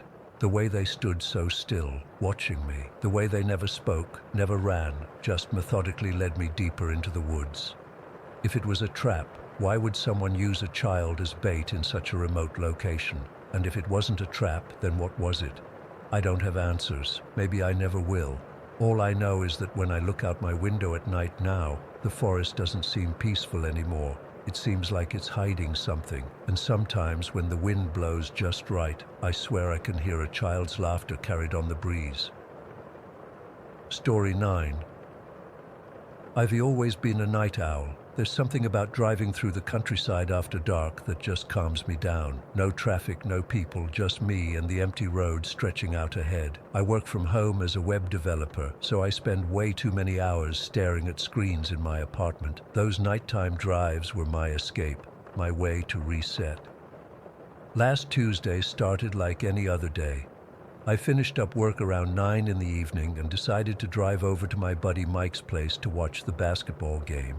He lives about 30 minutes outside our small town of Pine Grove, in one of those old farmhouses surrounded by fields and forest. We hung out, had a few beers, nothing crazy, I was driving, and I left around midnight. The drive back to Pine Grove is mostly back roads that wind through Blackwood Forest. It's pretty remote. No street lights, barely any houses, just trees and darkness. But like I said, I actually enjoy that kind of solitude. The roads were empty as usual, and I had my windows cracked open to let in the cool night air. My headlights cut through the darkness, and I was just thinking about some coding problem I'd been stuck on earlier that day. That's when I heard it. A scream, a woman's scream, coming from somewhere in the woods to my right. At first, I thought I'd imagined it. Maybe it was just an animal or something. But then it came again. This horrible, desperate sound that made my skin crawl. It was definitely human. I pulled over immediately, cutting the engine and rolling down my window completely to listen. "Hello?" I called out. "Is someone there?" Nothing but silence for a few seconds, then another scream, farther into the trees. Shit, someone was definitely in trouble. I grabbed my phone and turned on the flashlight. The battery was at 40%, which should be enough. I hesitated for a second. Everything logical in me was saying this was a bad idea. It was pitch black. I was alone, and I had no idea what I was walking into. But what if someone was really hurt? I couldn't just drive away. So I got out of my car, locked it, force of habit, and started walking toward where I'd heard the screams. The moment I stepped off the road and into the tree line, the temperature seemed to drop by 10 degrees. My phone flashlight barely cut through the darkness, creating weird shifting shadows as I moved. "Hello?" I called again, louder this time. I heard screaming, "Do you need help?" Nothing. I kept walking, my shoes crunching on dead leaves and twigs. The forest was so dense that within minutes I couldn't see the road anymore when I looked back. Just trees in every direction. My heart was beating faster now, and I was starting to regret my decision. What was I thinking? Walking into a forest alone at midnight? Then I heard it again. A scream, but weaker this time, like whoever it was getting tired. It seemed to be coming from deeper in the forest. "I'm coming," I shouted. "Keep making noise so I can find you." I pushed forward, branches scratching at my arms and face. The trees around me seemed to grow taller, their branches reaching up like skeletal fingers against the night sky. I've been in Blackwood Forest dozens of times during the day, hiking, mountain biking, but at night it was like a completely different place. Everything familiar had turned sinister. After what felt like forever, but was probably only about 10 minutes, the screaming suddenly stopped. I stood there, breathing hard, straining to hear anything. The silence was absolute. No wind, no animals, nothing. Just the sound of my own breathing and heartbeat pounding in my ears. "Hello?" I called again, my voice sounding small and muffled among the trees. "I'm here to help. Where are you?" That's when I heard it. Not a scream this time, but a whisper, so faint I almost missed it. "Help me." It came from somewhere to my left. I turned, sweeping my flashlight across the darkness. "Keep talking," I said. "I'll find you." "Help me," the voice said again. It was definitely a woman's voice, but something about it made the hair on the back of my neck stand up. It sounded off somehow, like she was talking through something. I moved toward the voice, pushing through a dense patch of underbrush. My flashlight beam bounced wildly as I struggled through. "Help me," the voice said again, closer now, but the tone had changed. The first time it had sounded desperate. Now it sounded insistent, almost like a command. I paused, suddenly uncertain. "Where are you? Are you hurt?" "Help me." This time the voice was loud and harsh, coming from right behind me. I spun around, nearly dropping my phone in panic. Nothing was there. Just darkness and trees. My heart was hammering now, adrenaline flooding my system. Something was very wrong. This wasn't right. "Who's there?" I demanded, trying to keep my voice steady. "Show yourself." Silence for a beat. Then, "You shouldn't have come here, Jason." My blood turned to ice.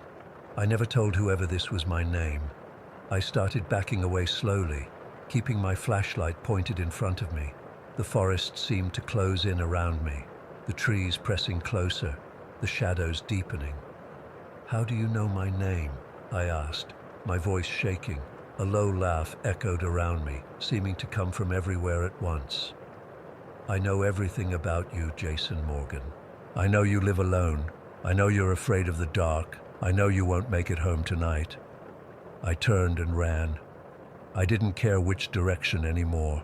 I just needed to get away from that voice. Branches whipped at my face, roots tried to trip me, but fear kept me moving. My lungs burned and sweat poured down my back despite the cold. I could hear something moving through the forest behind me, not running, but not far away either, like it was keeping pace without effort. "You can't leave," the voice said, now sounding like it was right next to my ear. I felt cold breath on the back of my neck. "Help me, or you'll never leave." I screamed then, a sound of pure terror I didn't even recognize as my own. By some miracle, I spotted a break in the trees ahead and realized I was approaching the road. I pushed myself harder, sprinting the last few yards until I burst out of the tree line. My car was there, right where I'd left it. I fumbled with my keys, hands shaking so badly I could barely press the unlock button. When I finally got the door open, I threw myself inside and locked all the doors. I tried to start the engine, but it just made a grinding sound and wouldn't turn over. No, I muttered, trying again. Nothing. I looked up through the windshield and froze. At the edge of the forest, just at the limit of my headlight's reach, stood a figure. It was shaped like a woman, but wrong somehow. Too tall, too thin, joints bent at impossible angles. I couldn't see a face, just a dark smudge where features should be. And it was moving toward me, not walking exactly, but gliding in a jerky, unnatural way. I tried the engine again, praying to whatever might be listening. The starter ground, whined, and caught. The engine roared to life, and I slammed the car into drive, stomping on the gas pedal. The tires spun on the loose gravel before catching, and the car shot forward. In my rearview mirror, I saw the figure standing in the middle of the road, growing smaller as I sped away. But even from that distance, I swear I could hear that voice, now fading. "I'll be waiting when you come back, Jason. I'll always be waiting." I drove like a maniac all the way back to Pine Grove, running stop signs and taking corners way too fast. I didn't slow down until I was back in town, with streetlights and houses around me. Even then, I kept checking my mirrors, convinced that somehow that thing would be right behind me. When I finally got home, I locked every window and door, then sat on my couch with all the lights on until morning. I tried to convince myself it had been a prank or that I'd somehow imagined the whole thing, but I knew better. The scratches on my arms and face from the branches were real enough. The next day I called in sick to work and just sat in my apartment jumping at every sound. Around noon, I turned on the local news, and what I saw made my stomach drop. They'd found a body in Blackwood Forest that morning. A woman's body, deep in the woods, far from any trail. The reporter said she appeared to have died from exposure, but her face was frozen in an expression of terror. They hadn't identified her yet. I haven't told anyone what happened that night. Who would believe me? I haven't gone for any night drives since then, and I've been taking the long way around to avoid Blackwood Forest entirely. But sometimes when I'm alone in my apartment at night, I hear it. That whisper, coming from the darkest corner of my room, "Help me." I know if I ever go back to those woods, or if I ever answer that voice, I'll never come back. But part of me wonders if I'm already marked somehow. If whatever was in those woods is just biding its time, waiting for me to let my guard down. I don't sleep much anymore, and I never ever turn out all the lights. Story 10. I still wake up sometimes with that sensation of fingers in my hair. It's been 15 years since we left that house, but I swear sometimes I can still feel those jagged nails dragging across my scalp. I was 9 when we moved in. My dad was a contractor and he'd gotten this great deal on an old farmhouse from 1953. It was supposed to be our forever home, the place where I'd grow up, where we'd have Christmas mornings and birthday parties. The house my dad would fix up with his own 2 hands. From the first day, that place felt wrong. The house sat on this little rise, about 20 minutes outside of town. The paint was peeling, the porch sagged, and weeds had overtaken what might have once been a garden. Dad was thrilled. All he saw was potential. Mom was less convinced, but she trusted Dad's vision. I just remember feeling like the house was watching us as we pulled into the driveway that first day. My bedroom was upstairs, at the end of the hallway. The floor sloped weirdly. If you put a marble down, it would roll straight to the far corner. The windows stuck when you tried to open them, and there was this one floorboard near my bed that always creaked, no matter how carefully you stepped. But the worst parts were the doors. There were 3 in my room. The main door to the hallway, a walk-in closet with this tiny door at the back that led to some kind of crawl space, and this old arched wooden door that opened directly into the attic. Who designs a kid's bedroom with direct attic access? The previous owners, apparently. Dad spent that first week fixing the obvious problems, patching the roof, replacing broken windows, updating the ancient wiring. But no matter how much he fixed, the house never felt right. There was always this smell, like damp earth and something else I couldn't identify. The pipes knocked at night, and the wind made this weird whistling sound through the eaves that sometimes sounded like someone singing. About 2 weeks after we moved in, Mom decided we should clean out the attic. It was full of junk, old furniture, boxes of magazines, a broken rocking horse. I was helping sort through a box of old toys when I found them. 4 baby doll heads, just the heads, no bodies. They were porcelain, with faded painted faces and little chips and cracks. Their eyes were the worst part. They seemed to follow you. "Mom, look at these creepy doll heads," I called out. She came over and frowned. "Those old things. Put them in the donation pile." But here's the weird thing. They didn't look old. I mean, they were old dolls, but they looked like they'd been handled recently. No dust, no cobwebs. While everything else in that attic was covered in decades of grime, those doll heads looked like someone had just been playing with them. I put them in the donation box, but the next morning they were lined up on the shelf in my closet. "Mom!" I yelled. "Did you put these in my room?" She came upstairs, confused. "Put what in your room?" "These doll heads. I put them in the donation box yesterday." She looked genuinely puzzled. "Maybe you just thought you did? Or maybe you brought them up to show your dad and forgot?" I knew I hadn't, but I didn't argue. I put them back in the box downstairs and tried to forget about it. That night was when things really started. I was lying in bed trying to fall asleep when I felt like someone was watching me. Not from the hallway or the windows, but from inside my room. I pulled the covers over my head and eventually fell into an uneasy sleep. The next few nights were the same, that feeling of being watched, the hair on my arm standing up for no reason. Sometimes I'd wake up at 3 in the morning, absolutely certain someone was standing at the foot of my bed. But when I looked, nobody was there. Then one night, about a month after we moved in, I was watching TV in my room. It was around 8 o'clock, still light outside. I was sitting on the floor, leaning against my bed, completely absorbed in my show. That's when I felt it. A finger, a single finger, touched the back of my head. It dragged its nails slowly across my scalp, from the crown of my head down to the nape of my neck. The nail felt jagged, like it was broken or chewed. I froze, not even breathing. Then it did it again, harder this time, the nail scratching my skin. I screamed and scrambled away, turning around to see who was there, but my room was empty. The door to the hallway was closed. The closet door was closed. The attic door was closed. I ran downstairs crying and told my parents what happened. Dad checked my room, checked the whole house, found nothing. Mom was more concerned. She sat with me in my room for a while, then prayed over the space, something she'd never done before. "It's just an old house, Amelia," Dad said. "Old houses make weird noises. Your imagination is playing tricks on you." But Mom knew better. I could see it in her eyes. That night, I slept in their room. The next day, Dad installed a lock on my attic door and nailed shut the little door in my closet. "There," he said. "No more spooky doors." But it didn't help.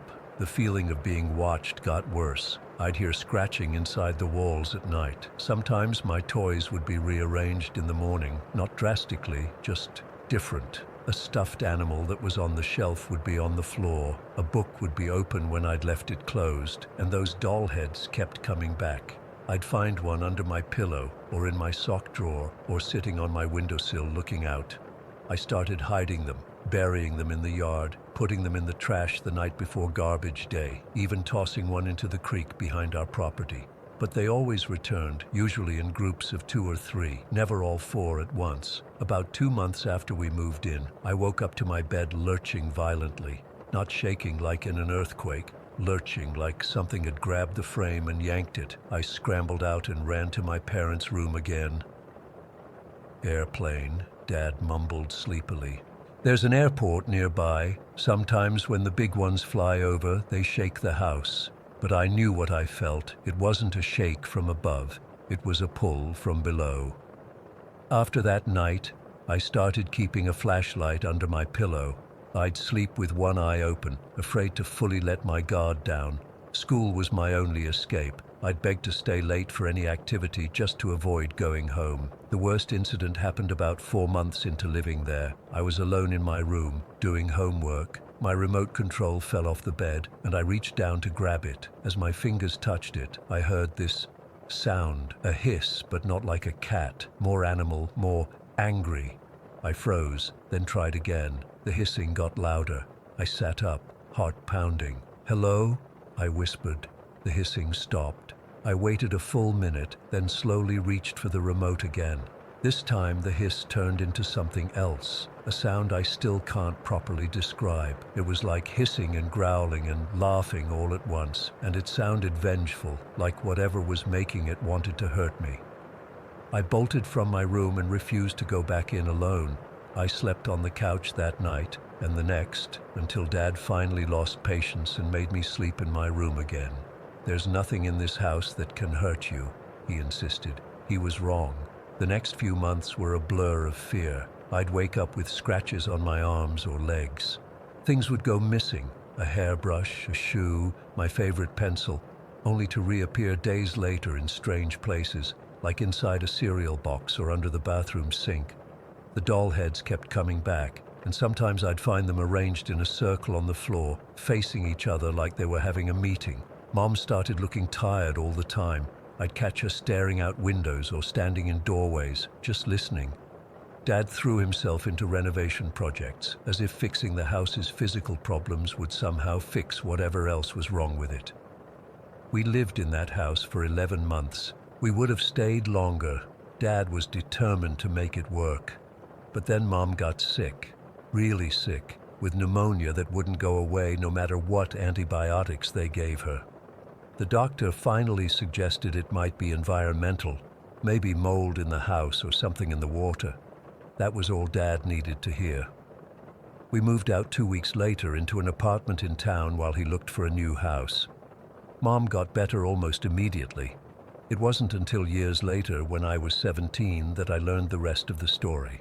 Mom and I were talking about the old house, something we rarely did, and she finally told me what she'd seen.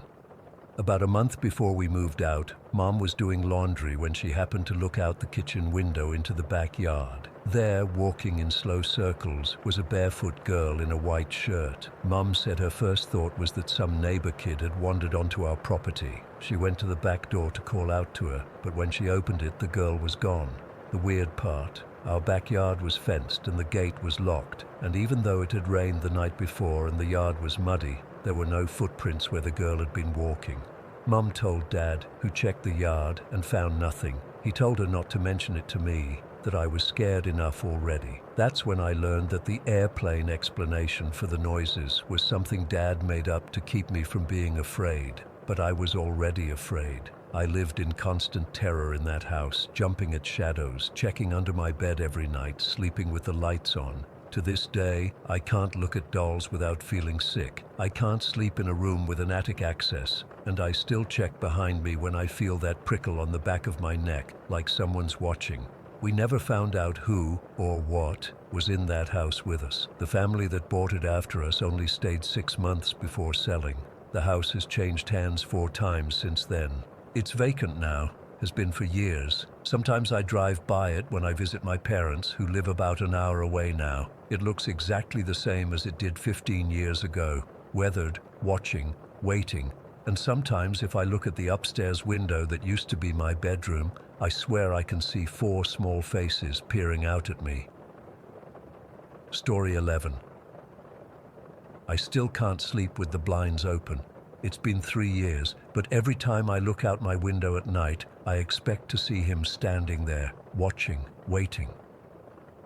This all happened back in September of 2020. I was 26 then, living in this quiet little suburb called Maplewood where nothing ever happened.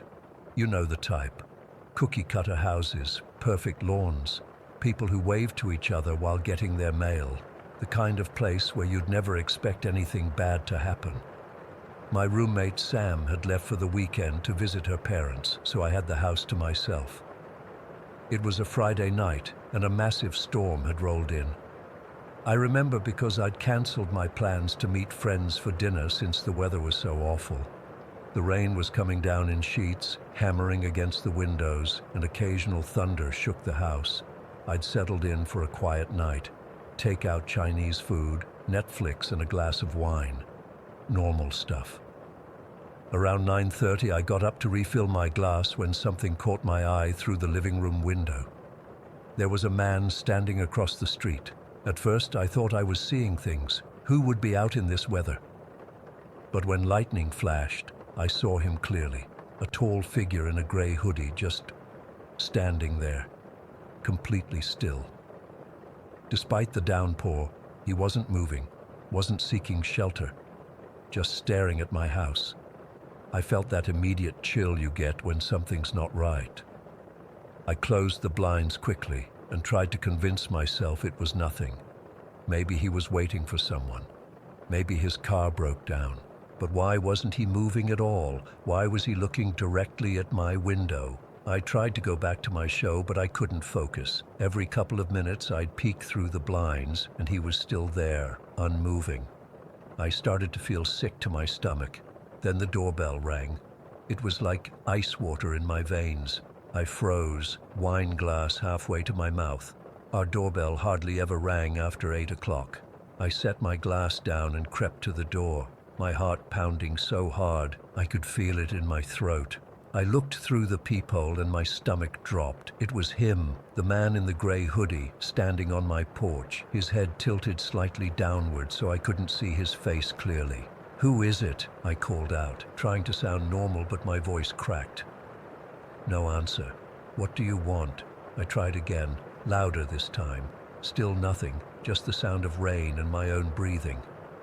I backed away from the door, grabbing my phone from the coffee table. My hands were shaking so badly I could barely unlock it. I was about to call 911 when I heard it. Footsteps on the porch, moving away from the door and around the side of the house. He was circling the house.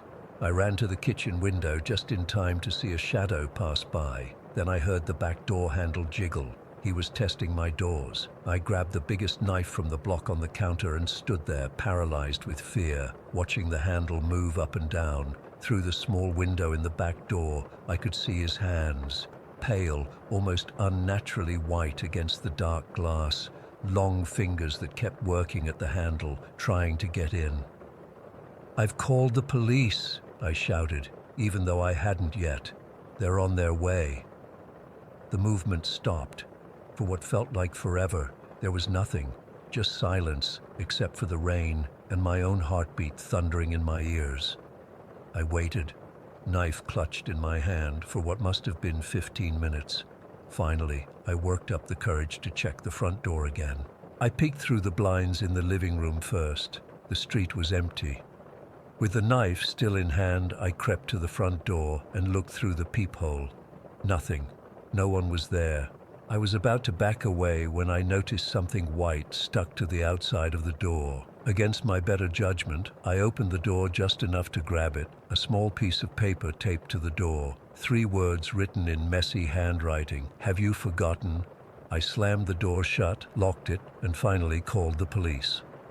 They came about 20 minutes later, took my statement, looked around outside, but found nothing.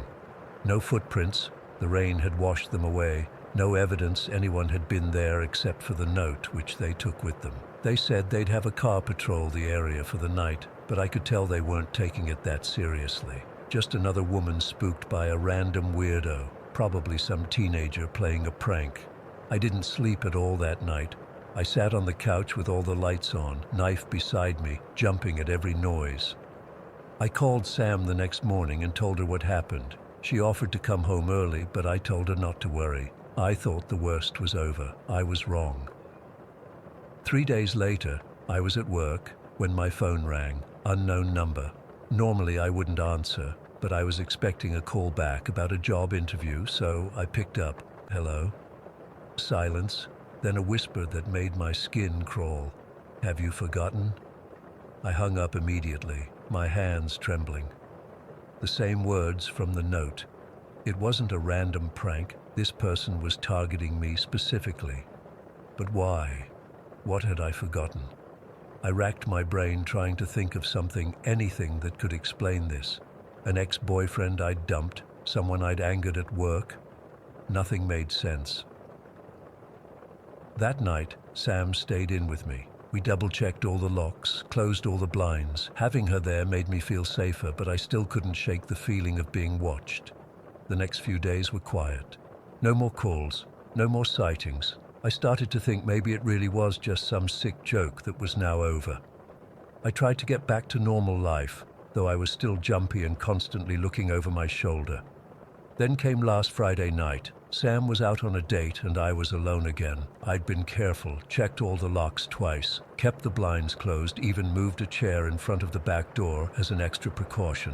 I was in the kitchen making tea around 11 when the power went out. Just like that, no flickering, no warning, complete darkness.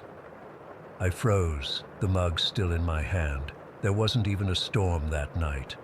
I fumbled for my phone to use as a flashlight and slowly made my way to the living room to find some candles.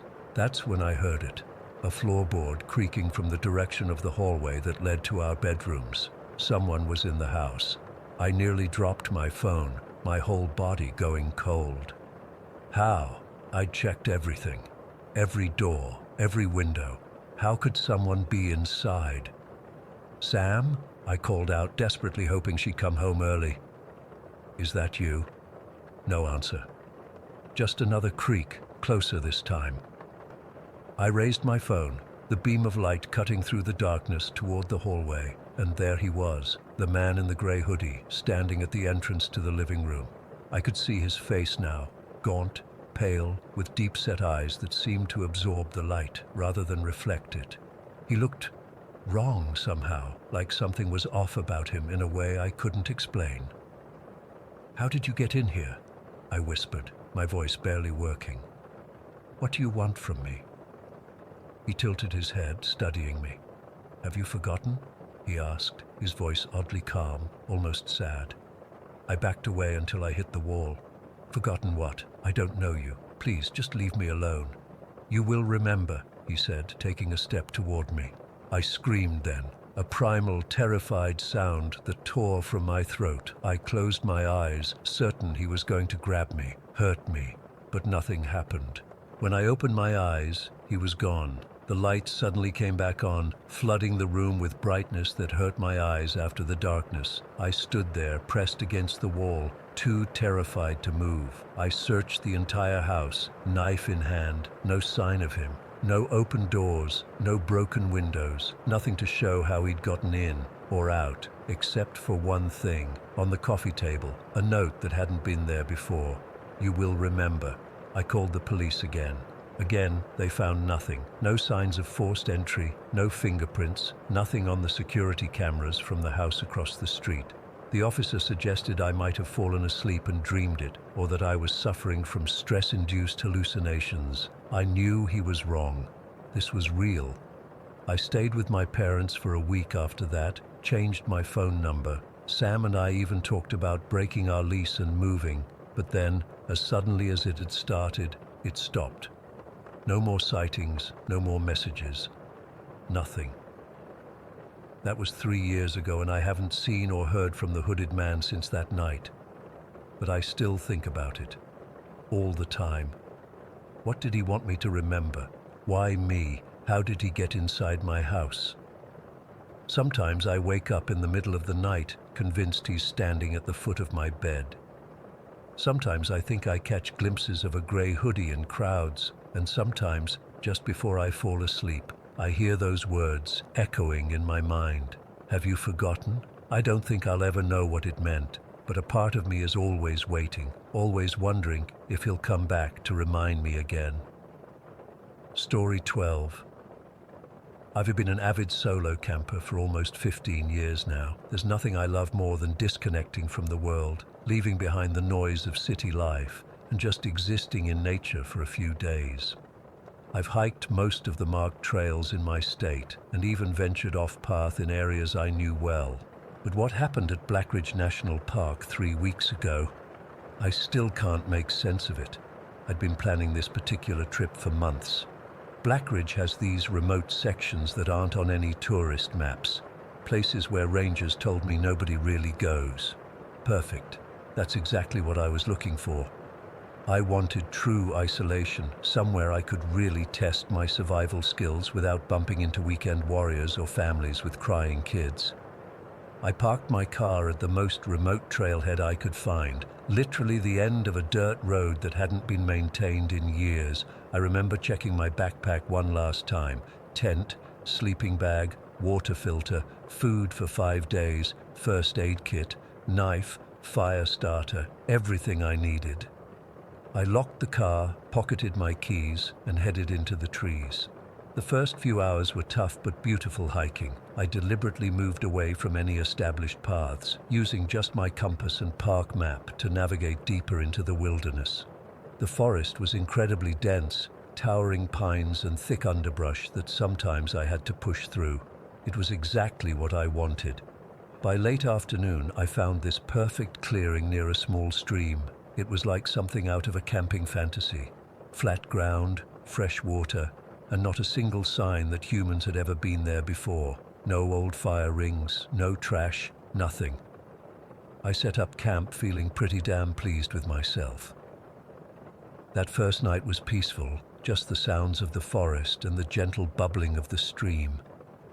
The next morning, I decided to explore the area around my campsite. I went about a mile west, following the stream, then circled back around to approach my camp from the east. That's when I noticed something weird. There was a section of underbrush maybe quarter-mile from my tent that looked disturbed, not in a way that seemed natural.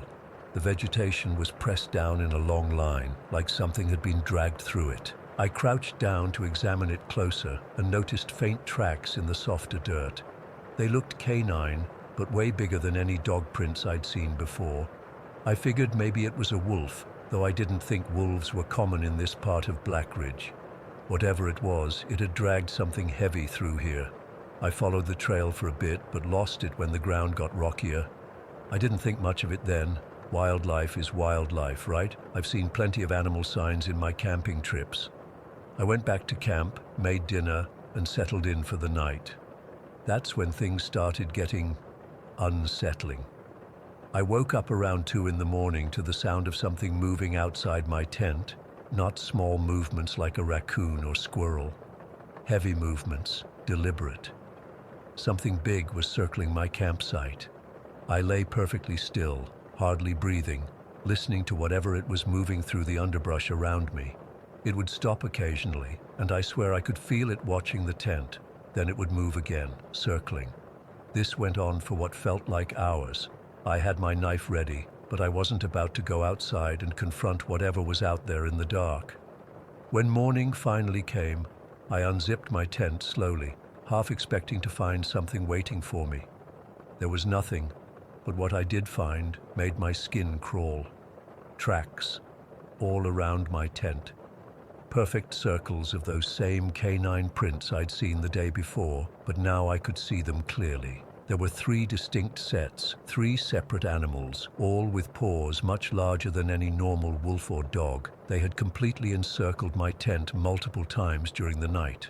I tried to rationalize it. Maybe it was a pack of wolves that were just curious about the human in their territory. But something felt off about the whole situation. The methodical way they'd circled me, the size of those prints. I decided I'd stay one more night and then maybe head out early.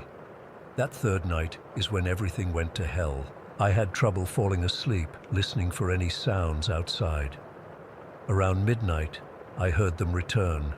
3 sets of heavy footfalls moving through the forest, approaching my camp from different directions. They weren't trying to be stealthy this time. It was like they wanted me to know they were there. They circled again, but this time they came closer. One of them, the largest based on the sound of its movements, came right up to my tent. I could hear it breathing, these deep, raspy breaths that didn't sound quite right for a wolf. Then it pressed against the side of my tent. I could feel its weight through the nylon, smell this musky metallic scent that made my stomach turn. It stayed there for at least 5 minutes, just pressing against the tent, breathing. I was completely frozen, knife clutched in my hand, certain that at any moment it was going to tear through the fabric. But it didn't. Eventually it moved away. and the three of them continued circling for another hour before they finally left. I didn't sleep a minute after that. As soon as there was enough light to see, I started packing up. I wasn't staying another night, that was for damn sure. Whatever these things were, they were getting bolder, and I wasn't about to find out what their next move would be. I was shoving my sleeping bag into my pack when I noticed something that made my blood run cold. There were more drag marks near my camp, fresher ones, and patches of what looked like dried blood on some of the leaves.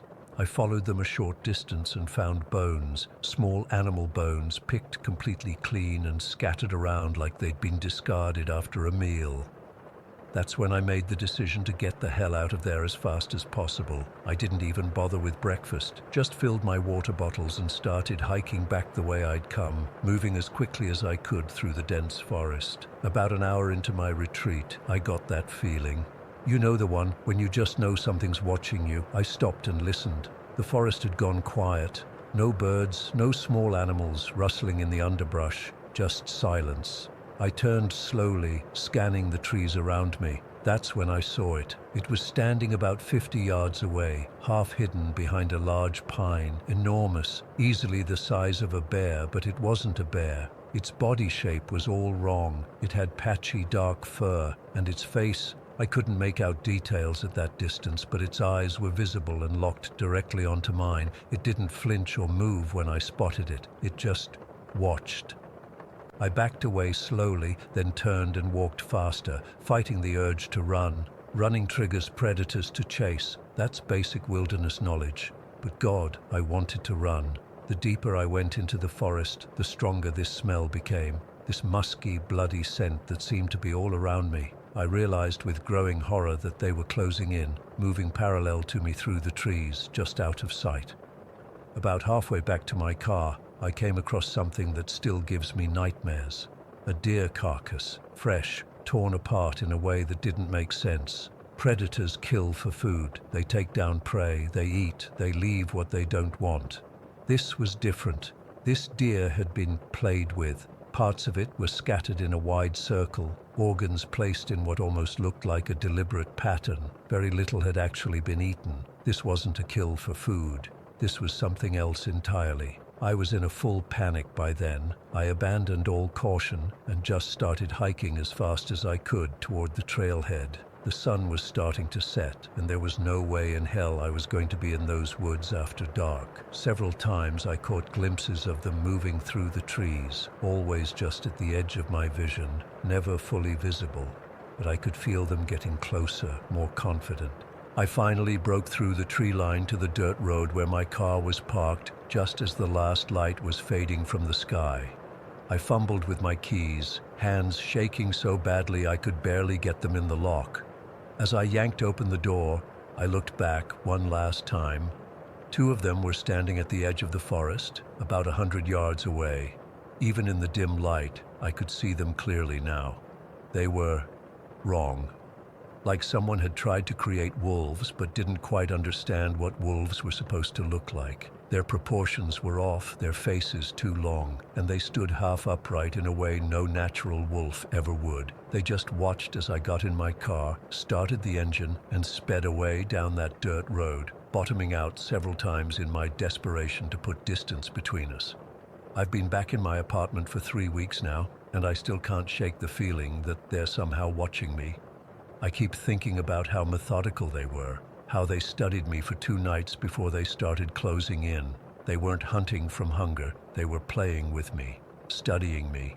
The rangers I reported this to didn't find anything when they checked the area. They suggested I might have encountered some feral dogs, or maybe even wolves that had migrated into the region. But I know what I saw. Those weren't dogs. They weren't wolves, and I can't help thinking that next time they might not let their prey escape from the depths of Black Ridge Forest. I'm never going back there. And if you have any sense, you won't either. Story 13. I still struggle to wrap my head around what happened last summer. I took a job as a junior counselor at Camp Whispering Pines to earn some money before college. It's this old summer camp tucked away in the mountains, about 2 hours from the nearest town. The pay wasn't great, but I figured spending the summer outdoors with free meals and lodging beat working retail. The first week was normal, orientation, getting to know the other counselors, learning camp protocols. I was assigned to the timber wolf cabin with 8 boys between 11 and 13. These kids were at that perfect age, old enough to mostly take care of themselves, but young enough to still get excited about stupid camp activities. It was our 3rd night when I first met Kevin.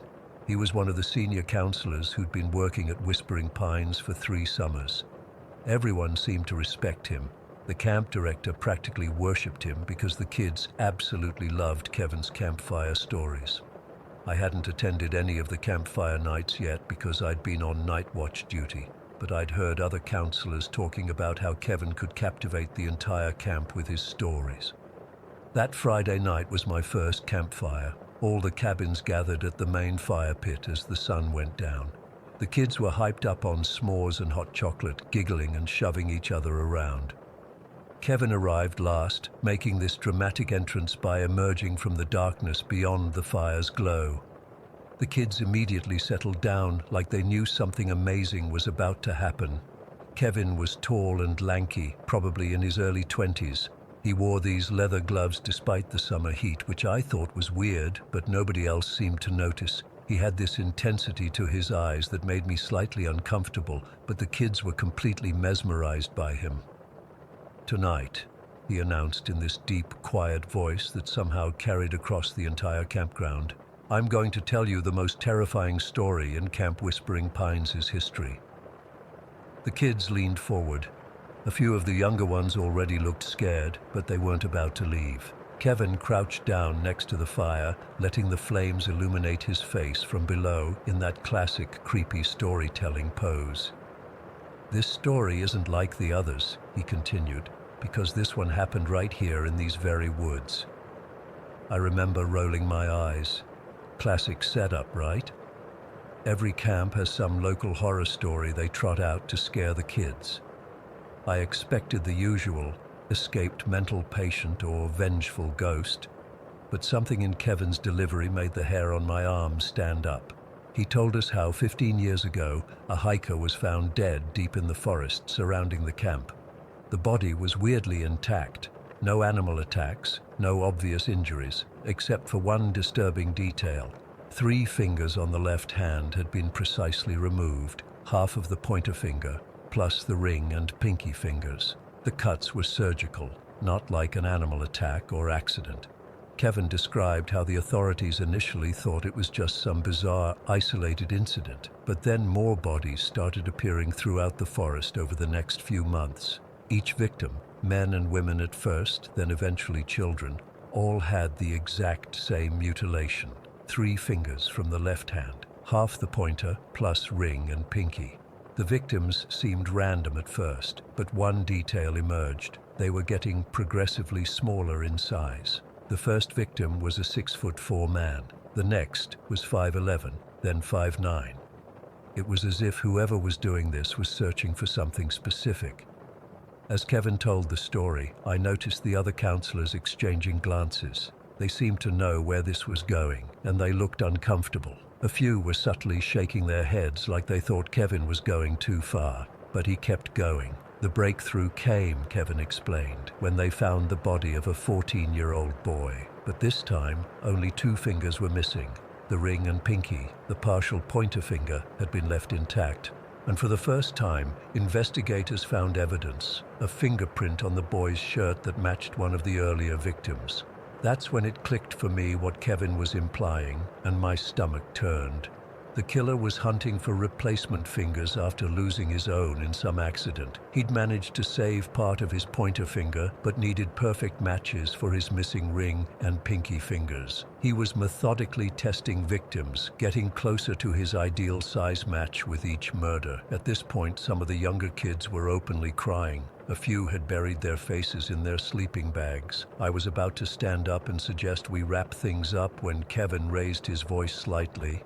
"The police never caught him," Kevin said, his voice dropping even lower so everyone had to strain to hear. "Some say he found what he was looking for and disappeared. Others say he's still out there, still searching for the perfect match."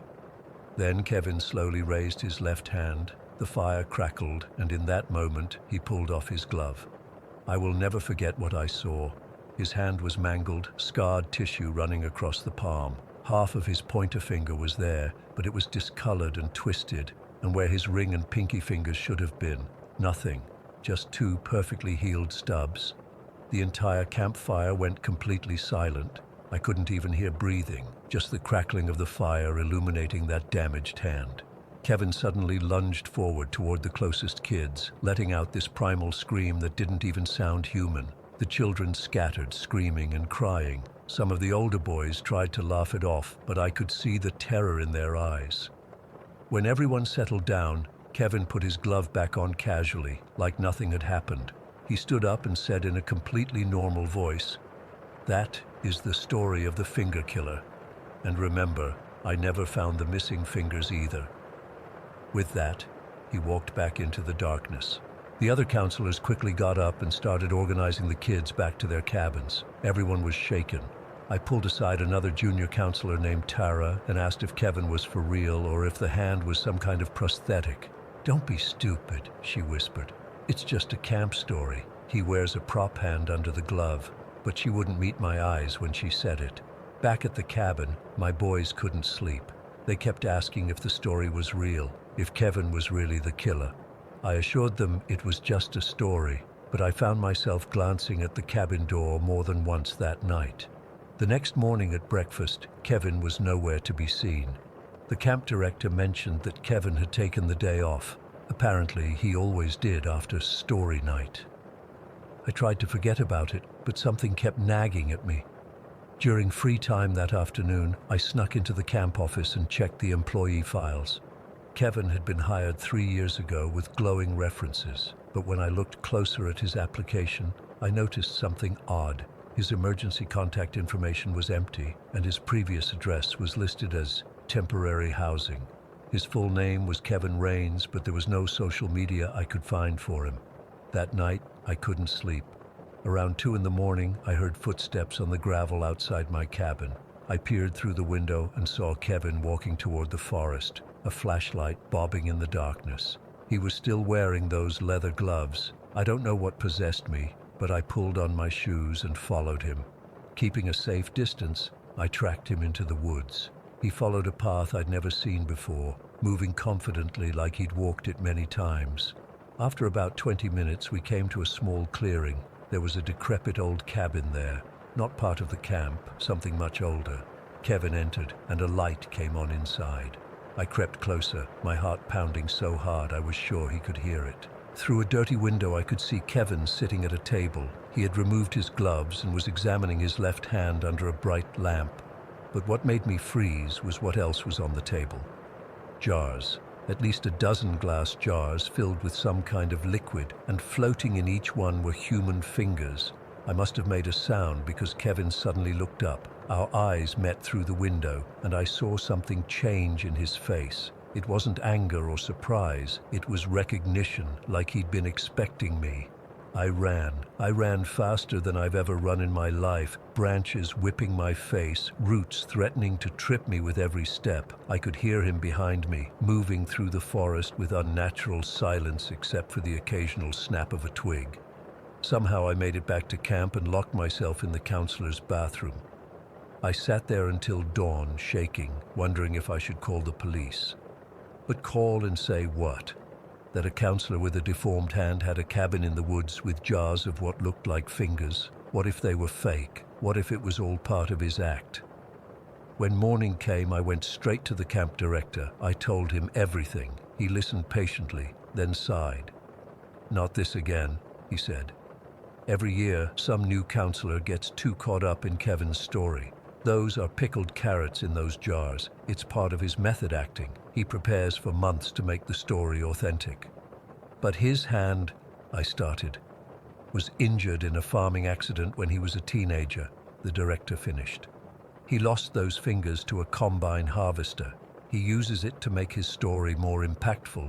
The kids talk about it all summer. It's why they keep coming back."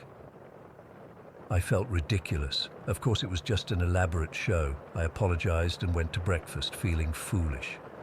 Kevin was there, cheerfully serving pancakes, both hands gloved as usual. He winked at me when I walked in, and I forced a smile back. The rest of the summer passed without incident.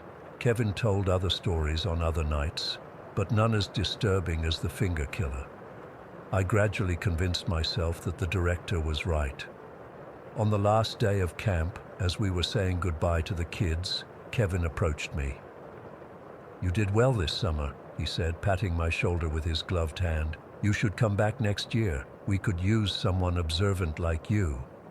Before I could respond, he leaned in close and whispered, "But next time, don't follow people into the woods at night. These forests aren't safe." He pressed something into my palm and walked away. When I opened my hand, I found myself holding a small carved wooden finger. I quit that day. I didn't even stay for the end of summer staff party. I just packed my things and left. I still have the wooden finger. Sometimes I take it out and look at it, wondering if I imagined everything. But then I remember Kevin's eyes when he saw me through that window, and I know I didn't. The camp sent me an email last week asking if I wanted to return next summer. I deleted it immediately. Story: I've been an avid hiker for over 15 years. The backcountry has always been my second home, my escape from the noise and nonsense of everyday life. I've hiked most of the major trails in North America and even did a section of the Appalachian Trail a few years back. But something happened last summer that fundamentally changed how I experience the wilderness, and I still get goosebumps thinking about it. I had 8 days off work and decided to do a solo trek through a remote section of the Rockies in Colorado. I'd been planning this route for months. It was challenging enough to be interesting, but not technical enough to be dangerous for someone with my experience. The area was known for diverse wildlife, including black bears and mountain lions, but I'd encountered both before on other hikes and knew the proper precautions. I packed light for this trip. Instead of my usual tent, I brought just my hammock with a rainfly, figuring it would be more comfortable in the summer heat and give me better views of the stars.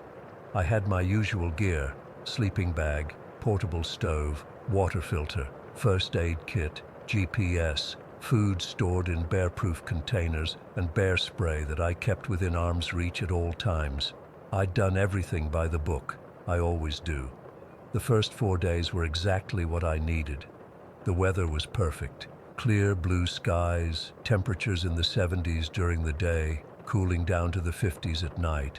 I'd wake up with the sun, hike until late afternoon, set up camp, cook a simple dinner, and fall asleep, listening to the sounds of the forest. I didn't see another human the entire time, which was precisely what I wanted. On the 5th day, I pushed myself harder than usual. The trail followed a series of steep switchbacks that gained over 3,000 feet of elevation in just 4 miles. By late afternoon, my legs were burning and my shoulders ached from carrying my pack all day. I found a spot to camp near what looked like a dried creek bed. It wasn't the most scenic location, but it was flat enough for comfortable sleeping, and there were 2 sturdy pines perfectly spaced for my hammock. I remember feeling unusually tired that evening. I barely had energy to heat up my dehydrated meal, and I skipped my usual routine of writing in my journal. The sky was overcast. No stars were visible. I hung my food bag about 200 feet from my hammock, following proper protocol. I also kept my bear spray in the hammock with me, tucked into the small pocket within reach. I fell asleep almost instantly. I woke to sunlight filtering through the trees. It must have been around 6 in the morning. The first thing I noticed was how quiet it was. No birds singing, no squirrels chattering, just silence. I chalked it up to the time of day and started to climb out of my hammock to retrieve my food and make coffee.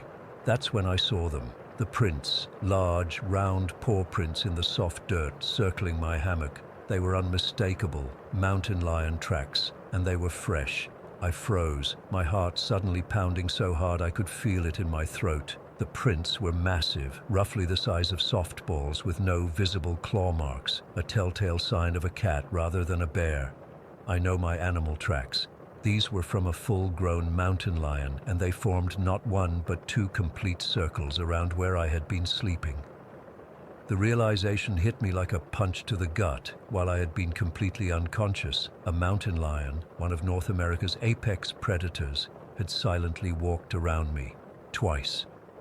It had been close enough to touch me, close enough that if it had decided to attack, I would have had zero chance to react. The hammock that had felt so comfortable the night before suddenly seemed like the flimsiest, most vulnerable thing in the world. I remember how my hands trembled as I counted the prints. The beast had made 2 complete circles, and then the tracks led away toward the dried creek bed. I followed them with my eyes, noting how they disappeared into the underbrush about 50 feet away. Was it still there watching me? I scanned the surrounding trees and bushes, my body rigid with tension.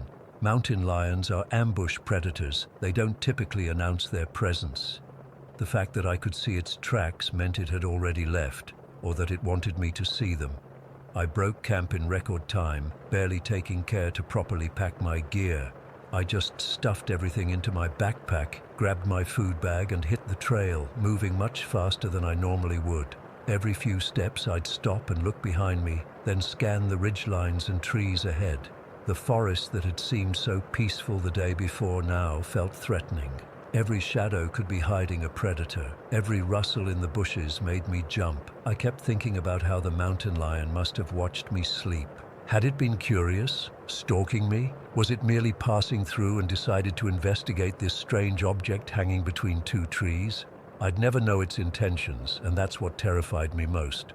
I hiked for about 6 hours that day, barely stopping for breaks. My planned route for the day was 12 miles, but I pushed and covered closer to 18, fueled by adrenaline and fear. I just wanted to put as much distance as possible between myself and that campsite.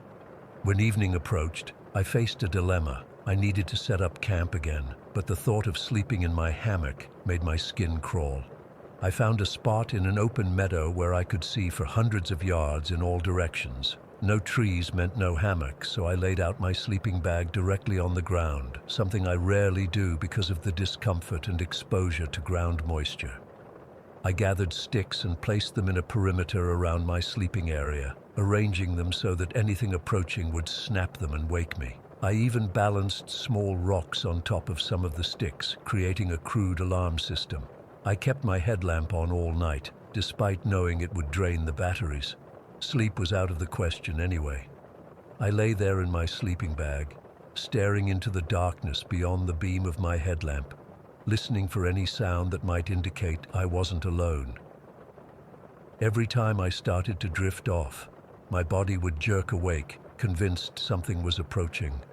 I might have slept for an hour total that night. Dawn couldn't come fast enough. As soon as there was enough light to see, I packed up and continued hiking. The remaining 2 days of my trip were a blur of hypervigilance and exhaustion.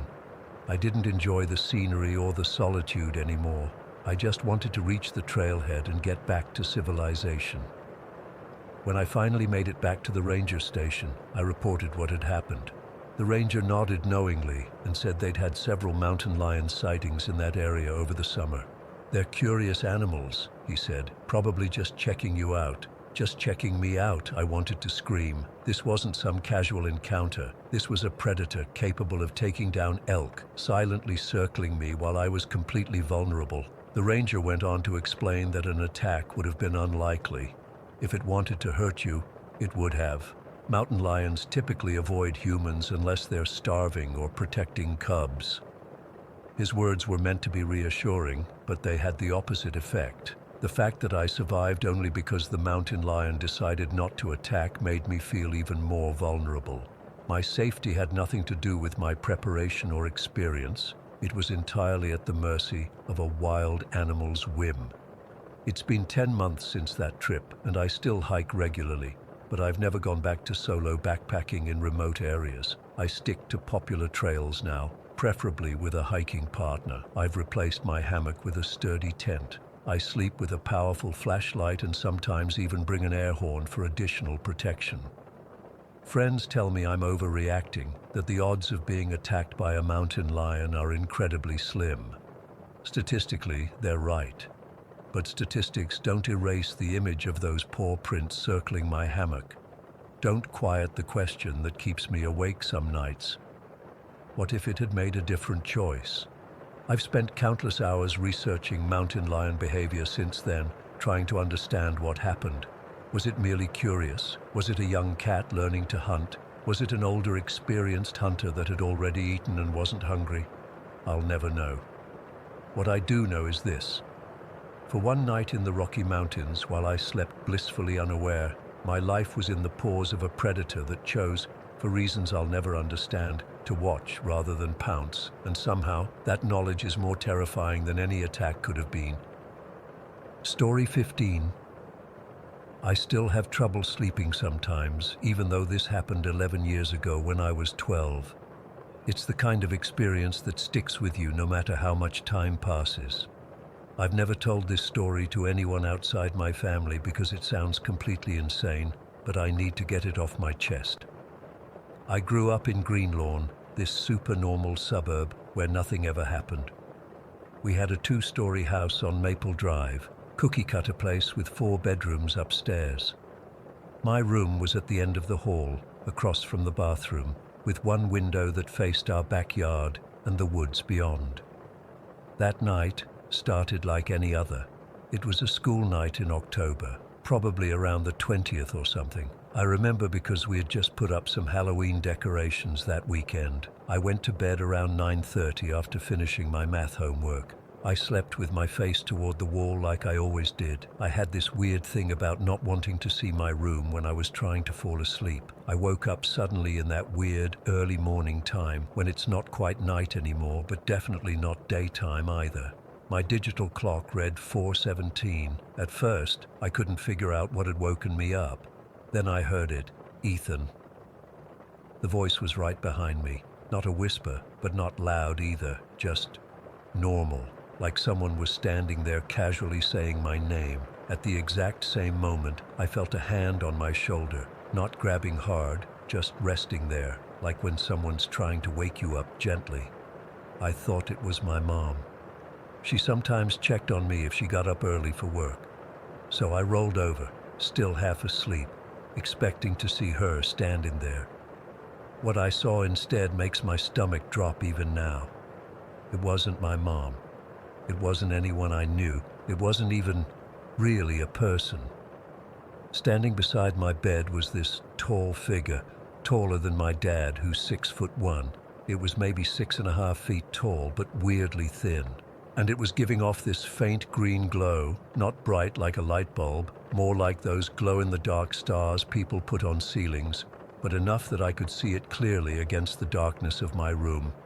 The worst part? It didn't have a face. I don't mean it was featureless like a mannequin. I mean I couldn't make out any features at all. It was like looking at a human-shaped shadow that somehow gave off light instead of absorbing it. The outline was definitely person-shaped, with a head and shoulders and arms. But beyond that, nothing I could actually describe.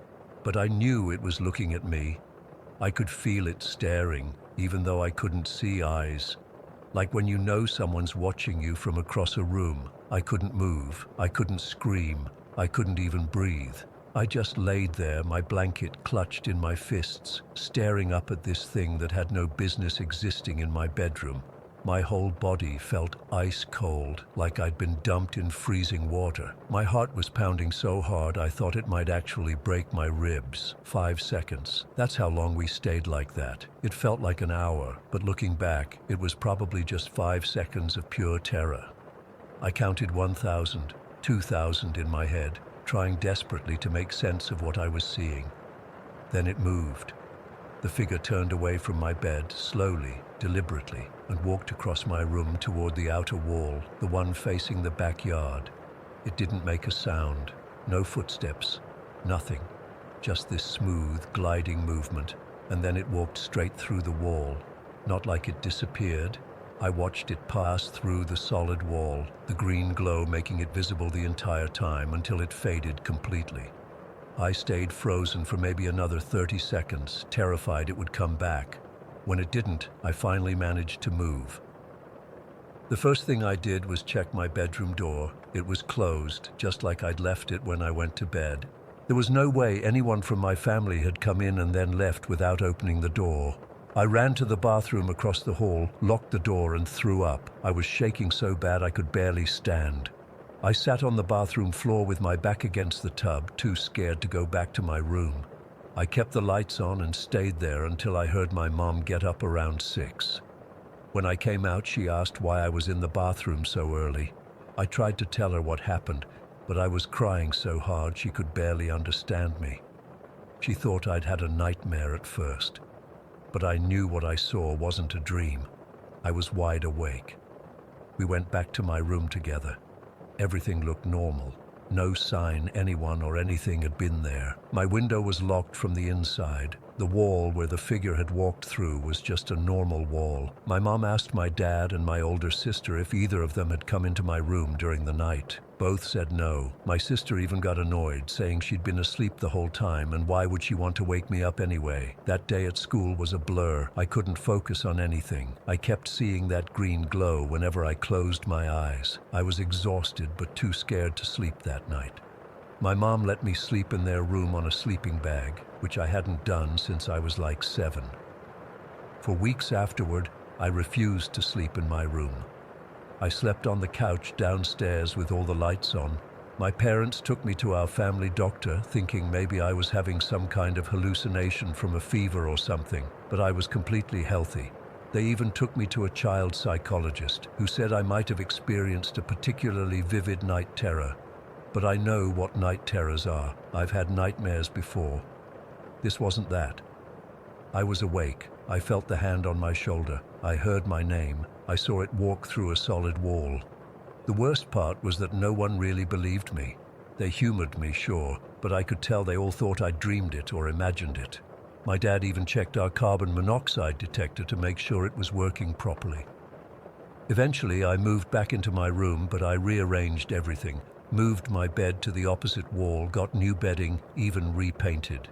I needed it to feel like a different room. I also started sleeping with a nightlight for the first time since I was little. Not because I was afraid of the dark, but because I needed to be able to see if that green glow ever came back. I never saw the figure again, but weird things started happening in our house after that. Things would go missing and turn up in strange places. We'd hear footsteps upstairs when everyone was downstairs. The TV would turn on by itself in the middle of the night. My sister's door would be wide open in the morning, even though she always closed it before bed. About 6 months after my encounter, my mom admitted she'd seen something strange too. She was up late doing laundry and saw a greenish light pass by the laundry room doorway. She thought it was headlights from a car outside at first, but when she checked, there was nothing there.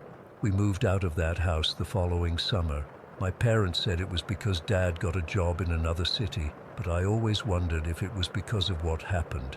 They never said, and I never asked. It's been 11 years, and I've researched everything I can about what I might have seen.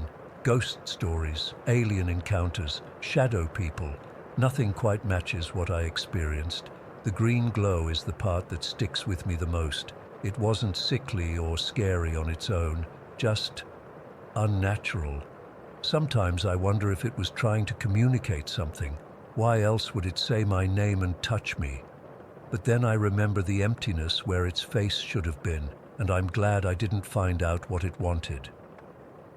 I'm 23 now, living in my own apartment across the country from Greenlawn. I still sleep with my bed away from the wall. I still wake up sometimes at exactly 4:17 in the morning, heart racing, certain I've heard someone say my name. And I still can't explain what happened that night, what walked through my wall, or why it came for me.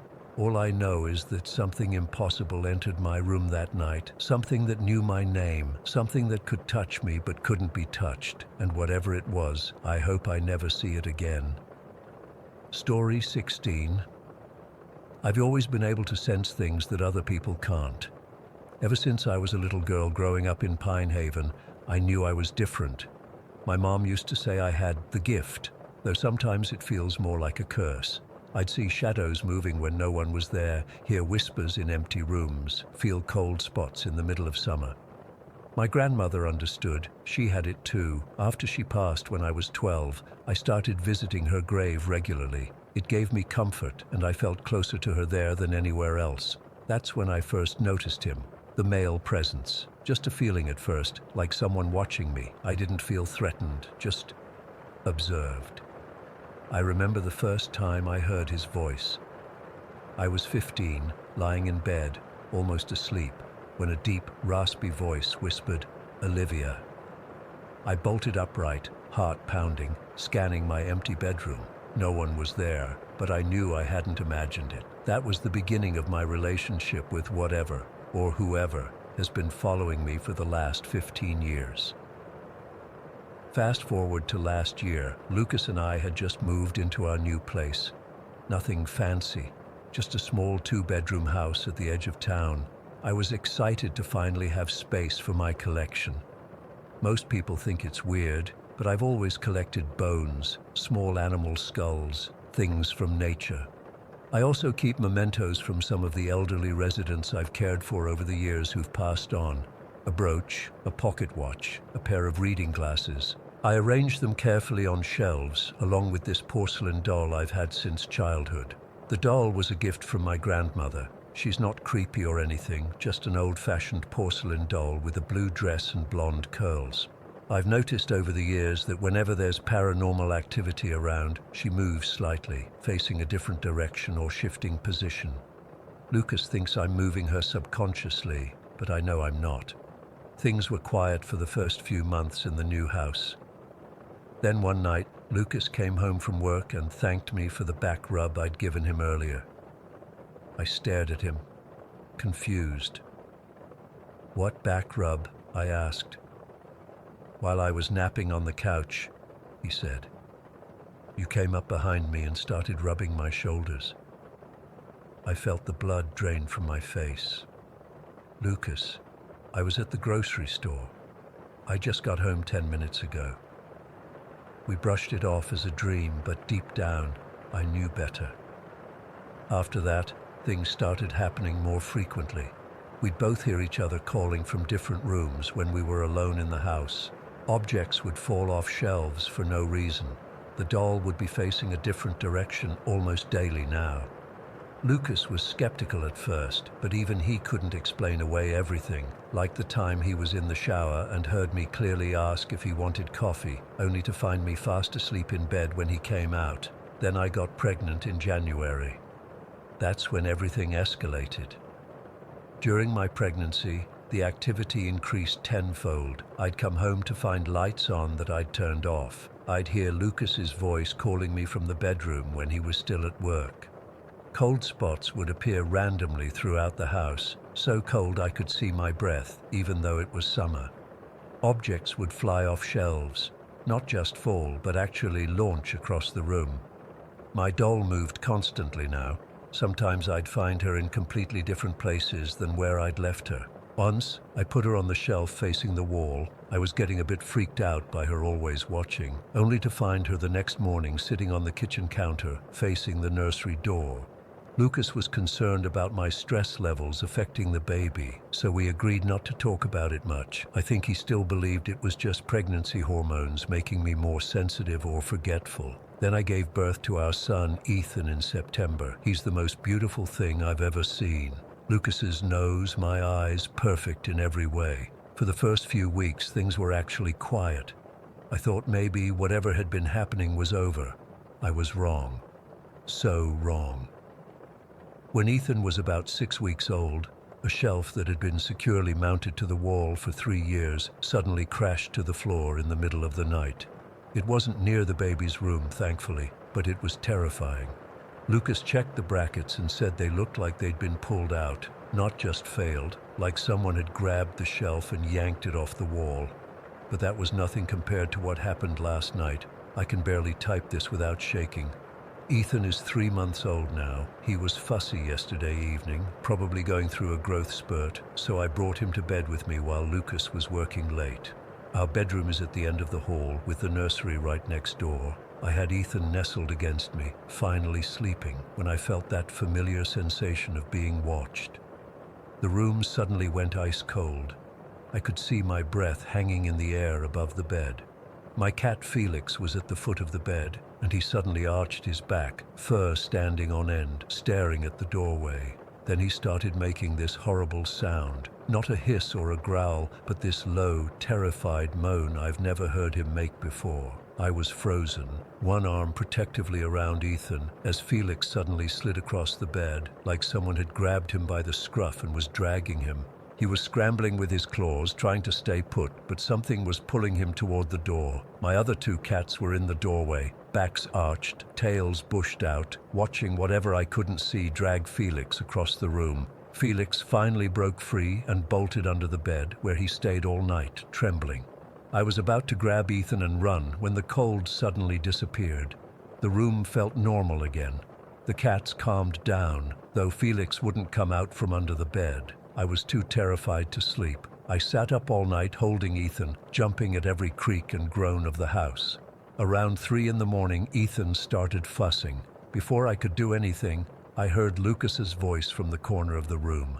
"Shh, little man, Daddy's here." Except Lucas wasn't home yet. His shift wasn't over until 7. I clutched Ethan tighter, my heart pounding so hard I thought it might explode. Then, unbelievably, Ethan stopped crying. He turned his head toward the empty corner and gave a little coo, like he recognized whoever, whatever, was speaking to him. I must have passed out from exhaustion eventually because I woke up to the sound of Lucas coming in around 7:30. I told him everything. He was concerned but still skeptical. He thought maybe I'd had a nightmare, that the stress of being a new mom was getting to me. But then came the final straw, just this morning. I put Ethan down for his nap in his bassinet. I positioned him horizontally, the way he always sleeps, with his little stuffed rabbit next to him, not too close. I'm paranoid about SIDS.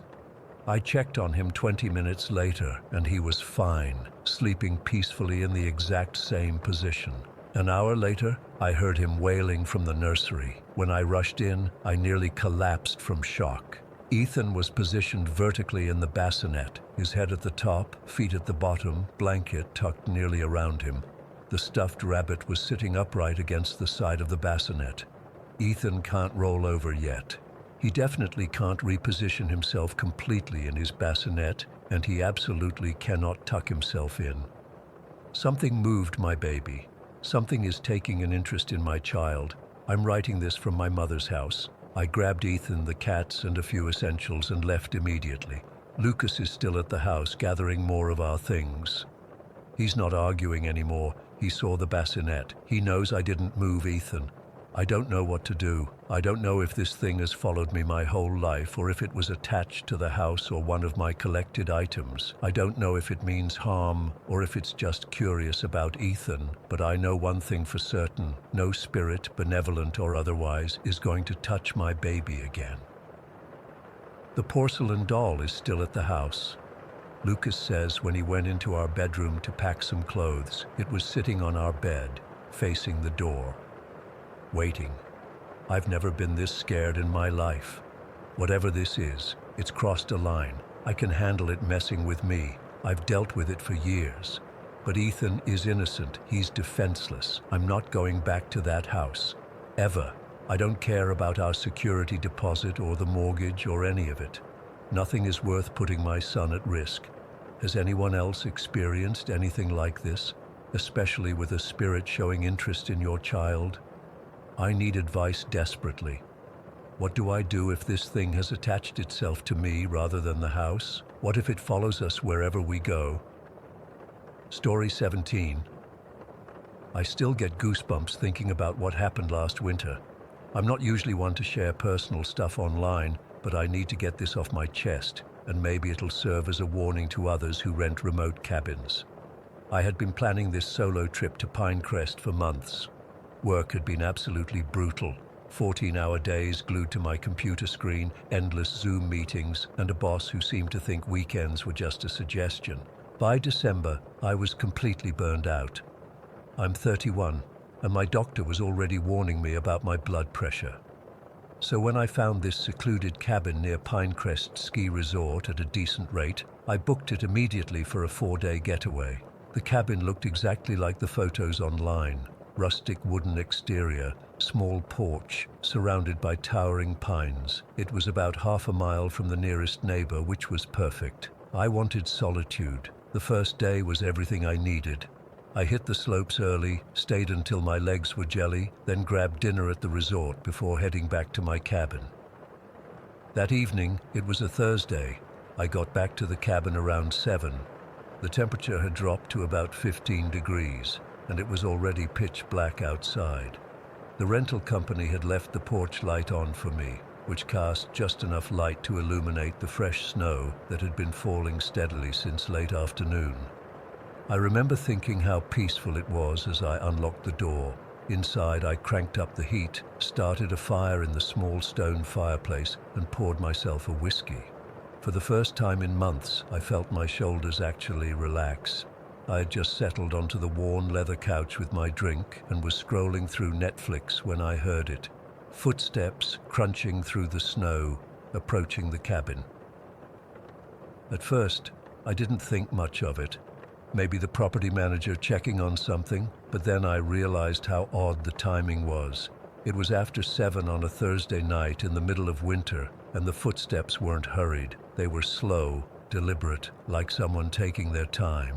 The strangest part was that when the footsteps reached what sounded like the porch, they stopped. No knock, nothing, just silence. I muted the TV and sat there listening. 10, 15 seconds passed, then 30, still nothing.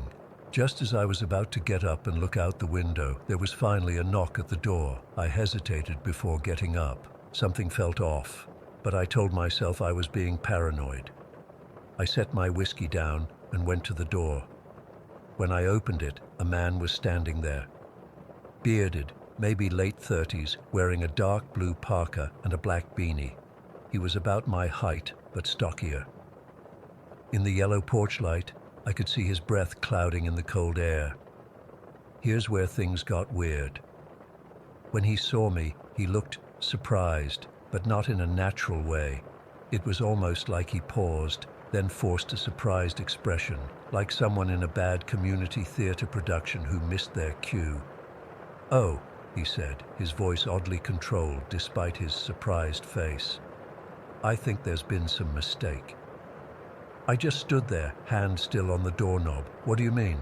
"I booked this cabin for tonight," he said, gesturing past me, "through Mountain Valley Rentals." This immediately set off alarm bells. I had booked through Pine Creek Properties, not Mountain Valley Rentals. I'd never even heard of Mountain Valley. "I think you have the wrong cabin," I said, trying to keep my voice casual. "I booked this place through Pine Creek, and I'm here until Sunday." His expression changed then, just slightly, a tightening around the eyes. "That's impossible. I have a confirmation." He patted his pockets as if searching for something. "Must have left it in my car, but I definitely booked this cabin." "Do you have the confirmation on your phone?" I asked. He hesitated. "Battery's dead." I was starting to get a really bad feeling. "Well, I've been here since yesterday and I'm paid up through the weekend. Maybe call the rental company." That's when he put his hand on the door, not forcefully, just resting it there, preventing me from closing it. "Look, it's freezing out here. Can I just come in while we sort this out? I've been driving for hours." The way he said it, there was something in his tone, something practiced, and I suddenly noticed he didn't have a car with him. There was no vehicle in sight. Just footprints in the snow leading from the trees to my porch. "I'm sorry, but no," I said firmly. "I don't know you." His expression changed then. The fake confusion vanished, replaced by something harder. "Come on, man. It's just for a few minutes while I call the rental place. I'm freezing my ass off out here." I shook my head. "There's a lodge about 2 miles back down the road. They can help you sort it out." He didn't move his hand from the door. "Just 5 minutes." "No," I said more forcefully this time. "I'm going to close the door now." I pushed against the door, and for a moment he pushed back, not violently, but definitely resisting. We stood there for what felt like forever, but was probably only a few seconds. Then he dropped his hand. "Fine," he muttered. "Your loss." I shut the door immediately and locked it, then threw the deadbolt for good measure.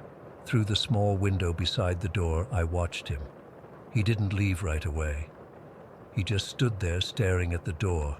After maybe 30 seconds, he finally turned and walked away, disappearing into the darkness beyond the porch light.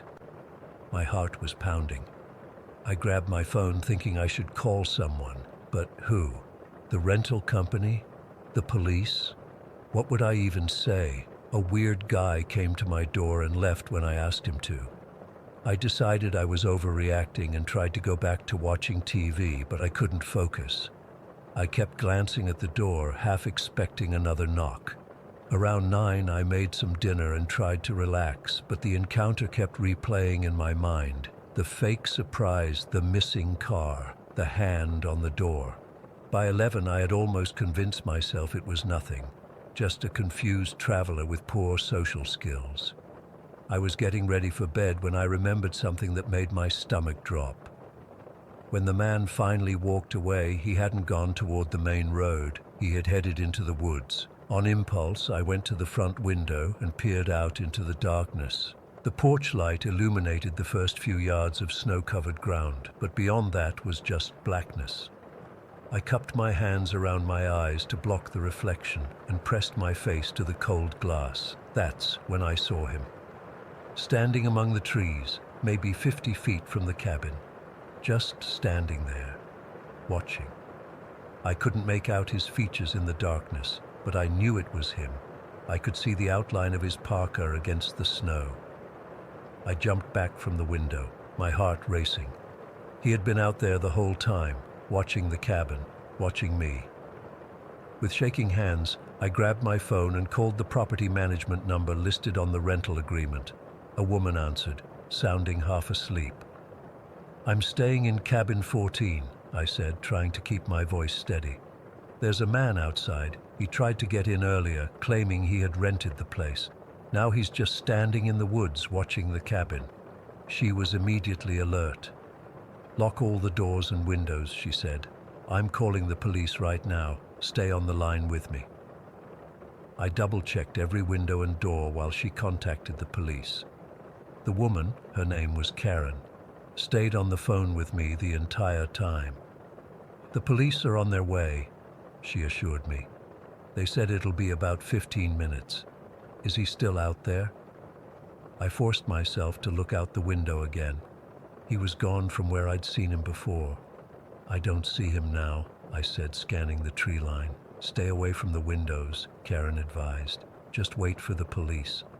Those 15 minutes were the longest of my life. Every creak of the cabin, every whisper of wind made me jump. I sat in the kitchen, away from the windows, with a knife from the cutlery drawer in my hand. Finally, I saw flashing lights reflecting off the snow outside. 2 police cars pulled up, their headlights illuminating the front of the cabin. I went to the door but didn't open it until an officer identified himself. 4 officers had responded. 2 stayed with me while the other 2 searched the perimeter. They took my statement, asking detailed questions about the man and his behavior. About 20 minutes later, the radio on one of the officers' belts crackled to life. "We've got him," a voice said. "Southeast corner of the property, trying to circle around to the back." One of the officers with me immediately went outside. The remaining officer, a woman named Sergeant Martinez, stayed with me. "You did the right thing by calling," she said. "Trust your instincts." About 10 minutes later, the other officers returned. They had the man in custody. "We found this on him," one of the officers said, holding up a black sling bag. He opened it to show Sergeant Martinez. I caught a glimpse of what looked like a pry bar, a pair of bolt cutters, and something that made my blood run cold. A large hunting knife with a serrated edge. Sergeant Martinez turned to me. "We're going to need you to come down to the station to make a formal statement. This isn't this guy's first rodeo." At the station, I learned more. The man's name was Eric Sorensen. He had priors for burglary and assault. His typical MO was targeting vacation rentals in remote areas, using various pretexts to gain entry. If that failed, he would break in during the night. They showed me a booking photo from a previous arrest. It was definitely him. The detective interviewing me explained that they'd been looking for him in connection with a series of break-ins across 3 counties. In 2 cases, the homeowners had been present and had been badly beaten. If you hadn't spotted him outside and called it in, he would have almost certainly broken in while you were sleeping, the detective told me. I spent the rest of my vacation giving statements and later testifying at his preliminary hearing. Sorensen eventually pleaded guilty to attempted breaking and entering and possession of burglary tools. He's serving time now. I still can't shake the image of him standing in those trees, watching my cabin, or the thought of what might have happened if I hadn't looked out that window before going to bed. Sometimes I wake up in the middle of the night, convinced I hear footsteps in the snow outside my bedroom window. I haven't gone skiing since Story 18, and I still get goosebumps thinking about what happened last month. I've been an avid hiker for over 8 years now, and nothing, absolutely nothing, has ever come close to what I experienced on that 4-day trek through the Black Ridge Mountains. There were 6 of us. Me, my buddy Alex, who I've hiked with since college, his girlfriend Megan, and 3 friends from our hiking group, Dave, Sarah, and Chris. We're all experienced hikers. We've done multi-day treks before, even in pretty remote areas. The Black Ridge Trail was supposed to be challenging but beautiful. A 30-mile loop through pristine wilderness with some serious elevation gain but spectacular views as the reward. The first day started perfectly. We hit the trailhead around 7 in the morning after camping at the base the night before. The weather was ideal, clear blue skies, around 65 degrees, just enough breeze to keep you cool while climbing. We made great time on the first leg, stopping for lunch at this amazing overlook where you could see the entire valley below. Everyone was in such good spirits, taking photos, laughing, planning what we'd cook for dinner. We reached our first campsite around 5 in the afternoon. It was this beautiful clearing near a small stream, protected by a half-circle of pine trees, with the mountain face rising behind us. We set up our 3 tents. I was sharing with Chris, Alex and Megan had their own, and Dave and Sarah shared the 3rd.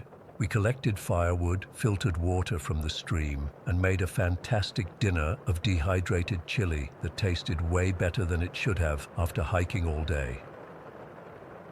After dinner, we sat around the fire for a couple hours, sharing stories and passing around a flask of whiskey. By 9, we were all exhausted and decided to turn in. I remember checking my watch as I zipped up my sleeping bag. It was 9:17, and I could hear the others settling into their tents, the soft murmur of conversations winding down. I must have dozed off quickly because the next thing I knew, I was jolted awake by a sound that made the hair on the back of my neck stand up. It was a scream, distant but clear, echoing off the surrounding cliffs. It was high-pitched and wrong somehow. I know how that sounds, but that's the only way I can describe it. It wasn't quite human, but it wasn't like any animal I've ever heard either. It had this jagged, distorted quality to it that felt almost deliberate. I checked my watch. 11:43. I lay there frozen, listening intently. Chris stirred in his sleeping bag. "Did you hear that?" he whispered. "Yeah," I whispered back. "What the hell was it?" "No idea. Probably just a mountain lion or something." But it wasn't a mountain lion. I've heard mountain lions before. They can sound eerily human, but this was different. This had structure to it, almost like it was trying to mimic human screams, but couldn't quite get it right. I waited, listening to my own heartbeat, and about 20 minutes later, it came again. Same pitch, same unnerving quality, but it seemed to come from a slightly different direction. I heard movement from the other tents. The others had heard it too, but nobody got up to investigate. What would we even look for in the pitch-black wilderness? The screams continued throughout the night, always about 20 minutes apart. Sometimes they seemed closer, sometimes further away, but always with that same distorted quality. I barely slept, just drifting in and out of uneasy consciousness between each cry. When morning finally came, I expected everyone to be talking about the screams, but weirdly, nobody mentioned it. I finally brought it up while we were packing up camp. So, did anyone else hear those weird screams last night? There was an uncomfortable silence before Dave said, "Yeah, I heard something. Figured it was just an animal, though." Sarah nodded. "I heard it too. Freaky, but we are in the wilderness." Everyone seemed eager to dismiss it, and honestly, in the bright morning sunlight, it was easy to convince myself it was just some animal I wasn't familiar with. We continued our hike, reaching our second campsite by late afternoon. This one was higher up, more exposed, with fewer trees and more rocks. We were about 7 miles from the nearest access point to civilization, deep in the backcountry.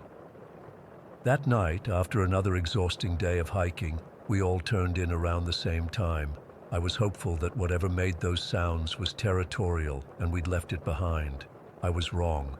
The screams started earlier this time, around 10:30, and they were closer, much closer. The first one sounded like it came from maybe half a mile away, from a ridge that loomed over our campsite. Chris sat bolt upright when we heard it. "That's not a fucking animal," he said. I agreed.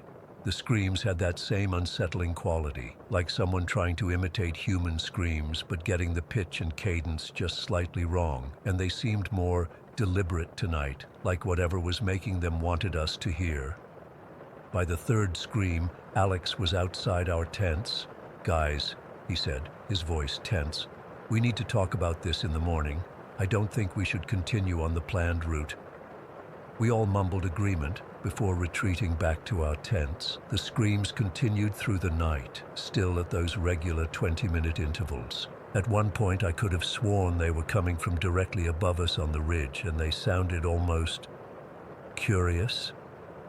It's hard to explain, but it felt like whatever was making those sounds was testing our reactions. The third morning, we didn't even pretend to ignore it anymore. We gathered around the remains of our campfire, all looking sleep-deprived and on edge. "So what the hell is that?" Dave asked, cutting straight to the point. "I've never heard anything like it," Sarah said. She was an environmental scientist and probably the most knowledgeable about wildlife among us. "It's not a known predator in these mountains." "Maybe it's people," Megan suggested. "Like other hikers messing with us?" Alex shook his head.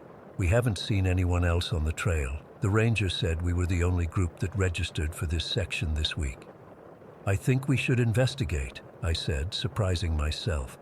"That ridge where the sounds were coming from last night, we can see it from here. If we go up there during daylight, maybe we can figure out what it is." There was reluctance, but also curiosity and fear. The unspoken worry that whatever it was might just come to us if we waited another night. We decided to set up camp early that day, around 2 in the afternoon, at a spot about a mile from where we'd spent the previous night.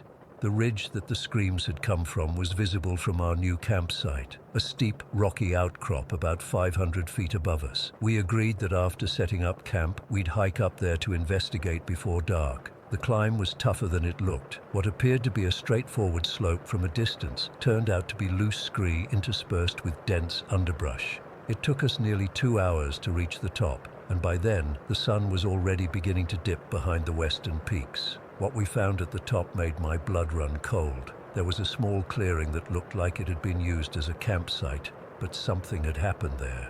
A tent was torn to shreds, the fabric ripped apart in long, deliberate tears. A sleeping bag lay partially unzipped, stuffing pulled out in clumps, and strangest of all, it was still warm to the touch. A backpack had been emptied, its contents scattered across several yards of rocky ground. Energy bars, a water filter, maps, clothing, and then there was the blood. Not a lot, but enough to notice. Dark splotches on some of the scattered clothing, and a disturbing trail of droplets leading toward the edge of the ridge. "What the fuck?" Chris whispered, staring at the scene. "What the actual fuck?" Dave walked toward the edge where the blood drops led, peering cautiously over. "There's nothing down there," he reported, his voice shaky. "Just a steep drop and then trees." "We need to get out of here," Megan said, her face pale. "Now." "Shouldn't we look for whoever was camping here?" Sarah asked. "They could be hurt." "Look around," Alex said grimly. "There are no footprints except ours, no tracks of any kind." He was right. Despite the soft ground in parts of the clearing, there were no distinct tracks, human or animal. Just the torn gear, the scattered supplies, and that unsettling trail of blood. We didn't stay long. The sun was setting, and none of us wanted to be on that ridge after dark. We made our way down in tense silence, moving as quickly as we safely could on the treacherous slope. Back at our camp, we debated what to do. The nearest exit point was still a day's hike away. We had a satellite phone for emergencies, but what would we even say? That we heard strange screams and found an abandoned campsite. There was no injured person to report, no clear emergency. In the end, we decided to stick together, keep watching shifts through the night, and hike out first thing in the morning. That night was the worst. The screams didn't come. Instead, around 2 in the morning during my watch shift, I heard something that chilled me even more. Footsteps. Slow, deliberate footsteps circling our campsite, just beyond the dying glow of our fire. I sat frozen by the embers, straining my eyes to see into the darkness. The footsteps weren't trying to be quiet. They were heavy, methodical, circling clockwise around our 3 tents. I could hear whatever it was breathing, not labored, not aggressive, just present, aware. I wanted to wake the others, but I was terrified that any sudden movement or sound might provoke whatever was out there. So I sat motionless, my hand clutching my knife as the footsteps completed one full circle of our camp, then a second. After what felt like hours but was probably only 15 minutes, the footsteps stopped. I didn't hear them retreat. They just stopped. I sat there for another hour, listening to nothing but the soft breathing of my friends in their tents and the occasional pop of the dying fire. I didn't tell anyone what I'd heard until we were already breaking camp at dawn. They all looked at me with expressions ranging from horror to disbelief, but no one questioned my account. We packed up in record time and started hiking out before the sun had fully risen. The hike out was a blur of paranoia and exhaustion. Every snapping twig made us jump. We didn't stop for breaks longer than 5 minutes. We didn't talk much, each lost in our own thoughts, our own theories about what had happened. We made it to the trailhead by mid-afternoon, piled into our cars, and drove straight back to civilization without even stopping for the post-hike meal we'd planned. I've spent weeks trying to make sense of what happened. I've researched local legends, looked into missing persons reports for the area, even contacted the ranger station to ask if anyone else had reported strange experiences. Nothing. All I know is that something was out there in those mountains, something that screamed in the night like a human but wasn't, something that destroyed another hiker's camp and left no tracks, something that circled our tents in the darkness, watching, waiting. I still wake up sometimes thinking I can hear those footsteps circling my house, and I know with absolute certainty that I will never hike in those mountains again. Story 19. I'm still freaking out about what happened 3 weeks ago. Sorry if this is all over the place, but I haven't been sleeping well since then. I keep seeing shadows in my apartment and jumping at every noise. I don't think I'll ever go to a cabin in the woods again. So a bit of background. My 4 best friends and I have been tight since high school. It's me, Josh. And then there's Nathan, Eric, Matt, and Dylan. We're all approaching 30 now, scattered across different cities with our own lives, but we make a point to get together at least once a year. This year was Eric's turn to plan, and he suggested his uncle's cabin near the Canadian border in northern Minnesota. The cabin was pretty remote, like seriously remote. We had to drive about 20 minutes down this narrow dirt road after turning off the main highway. No neighbors for miles. When we pulled up, I remember thinking it looked exactly like what you'd expect. Rustic log exterior, small porch, surrounded by dense pine forest. There was a small clearing around it and a fire pit out front, but beyond that, just trees in every direction. Friday started off totally normal. We arrived around noon, unpacked our stuff, and spent the day catching up. We grilled burgers, drank beers, played cards. Matt brought his acoustic guitar, and Dylan had packed this board game we all used to play in college. It felt like old times, just 5 guys escaping from work and responsibilities for a weekend. The cabin itself was pretty basic but comfortable. 2 small bedrooms with bunk beds, a main room with a worn leather couch and armchair, a tiny kitchen, and a bathroom with temperamental plumbing. There was a fireplace that kept the place warm enough, and we had a decent pile of firewood stacked on the porch. That first night, we stayed up late, probably until around 2 in the morning, swapping stories and reminiscing. Everyone crashed hard. I remember waking up briefly around 4 a.m. to use the bathroom and noticing how insanely quiet it was. No traffic noise, no humming appliances, just absolute silence except for the guys breathing and the occasional creak of the cabin settling. Saturday was when things started getting weird. We spent most of the day hiking. Eric knew a trail that led to this amazing lookout point about 3 miles from the cabin. The weather was perfect. Crisp fall air, leaves changing colors. We packed sandwiches and hung out at the overlook for a couple hours. I remember Matt seemed a bit off during the hike, quieter than usual, constantly looking over his shoulder. When I asked if he was okay, he just said something about feeling like we were being watched. I brushed it off. Matt's always been the anxious one of the group. We got back to the cabin around 5 and started prepping dinner. Dylan and I were assigned grill duty, while Nathan and Eric sorted out drinks and sides. Matt was sitting on the porch steps, still weirdly quiet. As the sun set, the temperature dropped quickly, and we moved inside to eat. Dinner was great. Steaks, baked potatoes, the works. We were all in good spirits, though Matt still seemed distracted. Around 10 p.m., we started a poker tournament that got pretty competitive. I was up about $50 when we heard it. Footsteps, clear as day, on the porch outside. Not animal footsteps, human footsteps, slow, deliberate steps circling the cabin. We all froze. Dylan was the first to speak. "You guys hear that, right?" The footsteps continued, unhurried, making a full circuit around the cabin. Eric grabbed a flashlight and his pocket knife. Nathan picked up the fire poker. I remember my heart was pounding so hard I could barely hear anything else. "Hello?" Eric called out as he approached the door. "Someone there?" The footsteps stopped. After about 30 seconds of tense silence, Eric opened the door and shined the flashlight out into the darkness. Nathan and I followed him onto the porch while Dylan and Matt stayed inside. There was nothing. No one in sight. We walked the perimeter of the cabin, checking for footprints, but the ground was covered in pine needles and too hard to show clear tracks. We checked under the porch, behind trees near the clearing. Nothing. When we came back inside, Matt was visibly shaking. "We need to leave," he said. "Right now." Eric tried to rationalize it. It was probably just an animal, maybe a deer or something.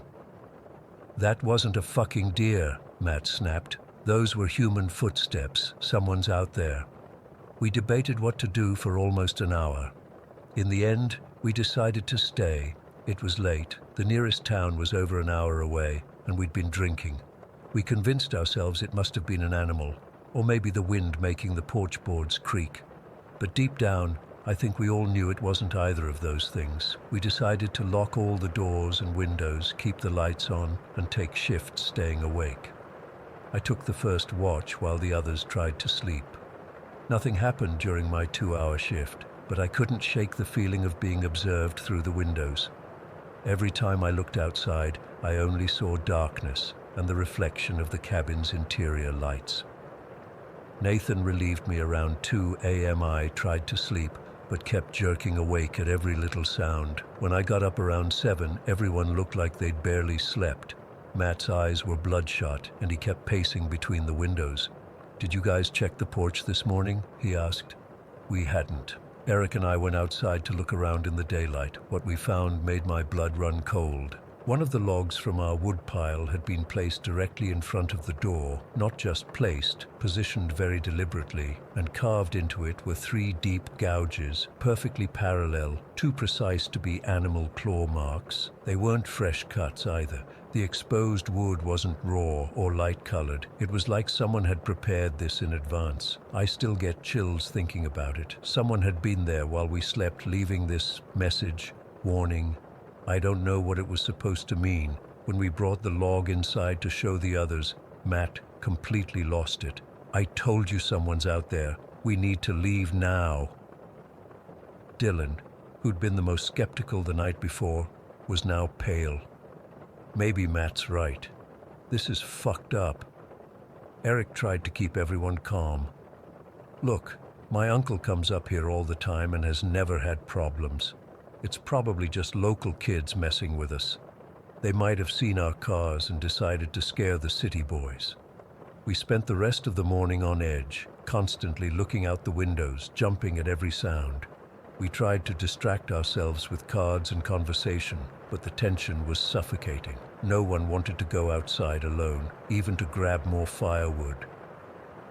Around 3 in the afternoon, we heard a vehicle coming down the dirt road. We all rushed to the windows, equal parts hopeful and terrified. It was just a forest ranger doing routine patrols. Eric went out to talk to him, asking if there had been any reports of prowlers or vandalism in the area.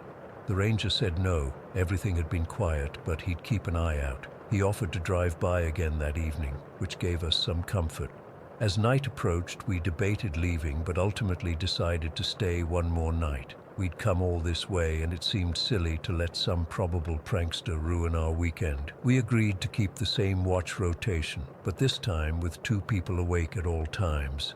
The evening passed tensely but without incident. We built up the fire, kept conversation light, and tried to pretend everything was normal. Around midnight, we started our watch shifts. Eric and Dylan first, then Nathan and me, with Matt getting the early morning shift with whoever was least tired. Nathan and I took over at 2 a.m. We sat in the main room, talking quietly to stay awake, occasionally checking the windows. Around 3:30, we both froze at the same moment.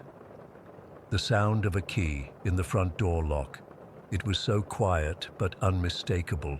The gentle scratching of metal on metal, like someone trying to silently unlock the door, not jiggling the handle or forcing it, using a key slowly and deliberately.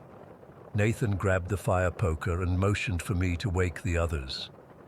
I shook Eric awake first, whispering urgently about what was happening. He immediately understood, waking Dylan while I got Matt. Within 30 seconds, all 5 of us were standing in the main room, armed with whatever makeshift weapons we could find. The poker, kitchen knives, a heavy flashlight. The scratching at the lock continued, unhurried, as if whoever was out there had all the time in the world. Then the doorknob turned, just slightly, testing. Eric, whose uncle owned the place, whispered, "Only my uncle and I have keys." That's when we collectively decided, fuck this. We grabbed only our wallets, phones, and car keys, leaving everything else behind. The cabin had a back door off the kitchen, and we slipped out that way, moving as quietly as possible. I remember the biting cold air hitting my face as we crept around to where our cars were parked. We could see the front porch was empty, no one visible, but we didn't stick around to investigate. We piled into Nathan's SUV since it was parked furthest from the cabin and least likely to be seen from the front door. No one spoke as we pulled away, headlights off until we reached the main dirt road. I kept looking back, expecting to see someone emerge from the shadows, but there was nothing, just the dark silhouette of the cabin growing smaller behind us. We drove straight through the night, stopping only for gas, not even discussing where we were going until we were 2 hours away. We ended up at a motel just outside Duluth, where we crashed for a few hours before facing the reality of what happened. In the morning light, the whole thing seemed almost dreamlike, but the fear was still very real.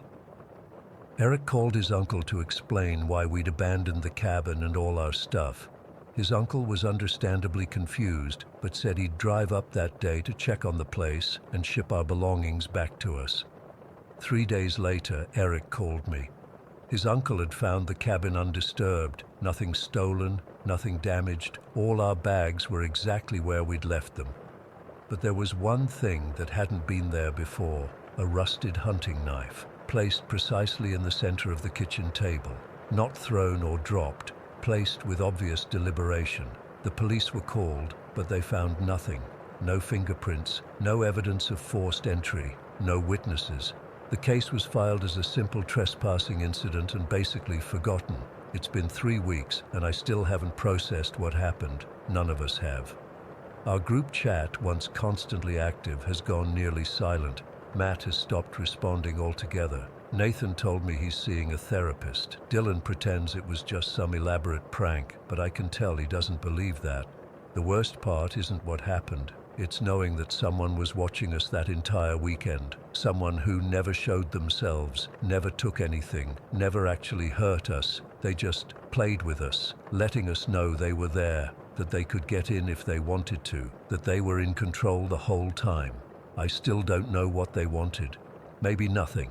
Maybe the fear was the entire point. All I know is I'll never forget the sound of those footsteps circling the cabin, or the soft scratching of a key in a lock that shouldn't have existed. Story 20. I never used to be afraid of mirrors. Why would I be? They're just reflective glass, showing you what's already there. But something changed in our house about 3 months ago, and I still can't explain what happened that day. My husband, Marcus, and I have lived in Oakwood for almost 4 years now. It's your typical quiet suburb. Perfectly trimmed lawns, neighborhood barbecues, the whole American dream package. Our house isn't anything special. A 3-bedroom colonial with decent-sized rooms and lots of natural light. We decorated it together when we moved in, including hanging several mirrors throughout the house. I've always liked mirrors. They make spaces feel bigger, reflect light, and add a decorative touch. But around April, I started feeling uncomfortable. At first, I couldn't pinpoint why. I just felt on edge in certain rooms, especially our hallway and the dining room. I'd find myself avoiding looking at the mirrors, which made no sense. I've never been superstitious. The worst was a large, oval mirror in our upstairs hallway that faced our bedroom door. Every time I walked out of our bedroom, I'd catch my reflection, and it started to really bother me, not in a "I don't like how I look" way, but something deeper. Sometimes I'd swear I saw movement in the corner of the mirror when nothing was moving in the room. "You're being ridiculous," I told myself, but the feeling persisted. It took me weeks to mention it to Marcus. He's practical, logical, an engineer who deals in facts. I was afraid he'd think I was losing it. "The mirrors are making me uncomfortable," I finally said one Saturday morning while we were having coffee. He looked at me over his mug. "The mirrors? What do you mean?" "I don't know exactly," I admitted. "Just their placement, especially the one facing our bedroom door. I don't like seeing myself first thing when I walk out." To my surprise, Marcus didn't dismiss me. "If it's bothering you, we can move them around. No big deal." That same day, we rearranged every mirror in the house. The oval one from the hallway went to the living room. The dining room mirror moved to the guest bedroom. The entryway mirror went into our master bathroom. By the time we finished, not a single mirror remained in its original position. I felt better immediately, lighter somehow, but that relief didn't last. Within days, the entire atmosphere of our house changed. The energy felt different, hectic and restless. Marcus and I both started sleeping poorly. Our cat Jasper, normally the most relaxed animal on the planet, began acting skittish, staring at walls and meowing at empty corners. "Maybe we should put everything back," Marcus suggested after a week of this. But I couldn't shake the feeling that the original arrangement had been wrong too. Something about the way the mirrors had been positioned felt deliberate, though I couldn't explain why I thought that. We'd hung them ourselves when we moved in, choosing spots based on feng shui articles I'd read online. The strangest part was the wall in our living room that now had nothing on it. Where the dining room mirror had once hung was now completely bare, and every time I looked at that wall, I felt a surge of inexplicable worry. I tried hanging a painting there but took it down the same day. Nothing felt right. I come from a Muslim family, and though I'm not particularly devout, I grew up with certain beliefs. My grandmother used to tell me about jinns, supernatural beings that could inhabit spaces alongside humans. She'd warn me about mirrors being potential doorways. As a child, I'd been terrified. As an adult, I'd dismissed these stories as superstition. Now, I wasn't so sure. The day it happened was during Ramadan. My parents are observant, and though Marcus and I don't strictly practice, I still feel a connection to the holy month. According to my family's beliefs, during Ramadan, jinns and other supernatural entities are supposed to be contained or bound. It's meant to be a time of peace and spiritual reflection. It was a Tuesday evening. Marcus was working late, and I was home alone with Jasper.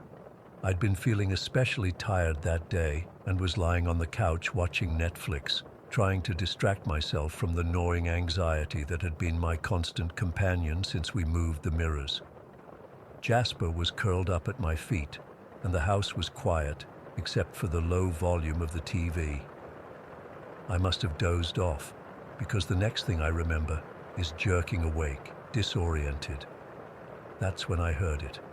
A voice, clear as day, coming from underneath the couch I was lying on. It was a girl's voice, young, maybe 8 or 9 years old. She was singing something, but I couldn't make out the words. Now, I should explain that I've experienced auditory hallucinations before, especially when falling asleep or waking up. Usually they're random sounds or snippets of conversation that stop immediately when I become fully conscious and acknowledge them. This was different. The singing continued even after I sat up and looked around. It wasn't fading or stopping. "Hello?" I said, my voice sounding strained even to my own ears. The singing paused, then continued, the melody changing slightly. Jasper's head whipped toward the sound, his ears flattened against his head. His eyes tracked something across the room that I couldn't see, and the fur on his back stood up. I felt ice spreading through my chest. This wasn't a hallucination. Jasper heard it too. "What the hell is that?" I said loudly, hoping my voice would break whatever was happening. The singing continued for several more seconds. I could now make out that it wasn't English. It sounded like a language I'd never heard before, with harsh consonants and flowing vowels. My hands were shaking as I reached for my phone. I needed to call Marcus, but what would I even say? That there was a ghost child singing under our couch? Instead, I found myself reciting a prayer my grandmother had taught me for protection. I'm not religious, but the words came automatically, a muscle memory from childhood. A'udhu billahi minash shaitanir rajim. I seek refuge in Allah from Satan, the accursed one. The singing stopped mid-note. The silence that followed was deafening. Jasper was still staring at the empty space near our TV stand, his tail twitching nervously. I couldn't move. I sat frozen on the couch, afraid that any movement might invite the voice to return. Minutes passed like this, me staring, Jasper staring, the house unnaturally quiet.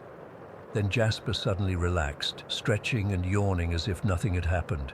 He jumped off the couch and padded to his food bowl like it was any normal evening. But it wasn't normal, not at all. I grabbed my phone and called Marcus, telling him to come home immediately. I couldn't bring myself to say why over the phone. It sounded too crazy. When he arrived 20 minutes later, I was still sitting in the exact same position, afraid to move. "What happened?" he asked, alarmed by my appearance. I must have looked terrified. I told him everything. The voice, Jasper's reaction, how the singing had stopped after my prayer. To his credit, Marcus didn't dismiss me. He checked under the couch, behind the TV stand, everywhere a child could possibly hide, though we both knew no actual child had been in our house. "Maybe it was the TV," he suggested gently. "The TV was on mute," I said, and Jasper heard it too. We didn't sleep that night, We sat up talking about what it could have been. A weird acoustic phenomenon, sounds traveling from a neighbor's house, a prank, none of the explanations fit. The next morning, I called my mother. I hadn't planned to, I didn't want to worry her, but I needed to talk to someone who might understand the cultural context of what I'd experienced. "The mirrors," she said immediately when I described what happened. "You never place mirrors facing doorways. It creates a pathway." "A pathway for what?" I asked, though I already knew.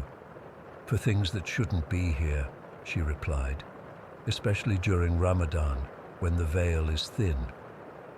According to my mother, by rearranging the mirrors, we had disturbed something, created openings where there shouldn't be any. That afternoon, with my mother on speakerphone guiding us, Marcus and I repositioned every mirror according to her instructions.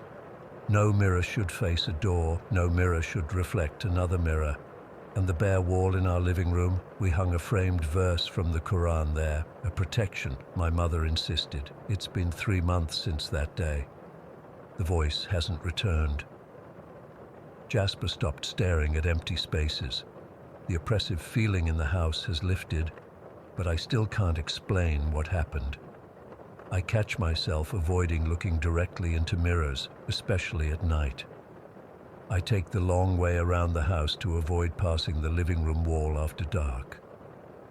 Marcus tries to reassure me that it was just a strange coincidence.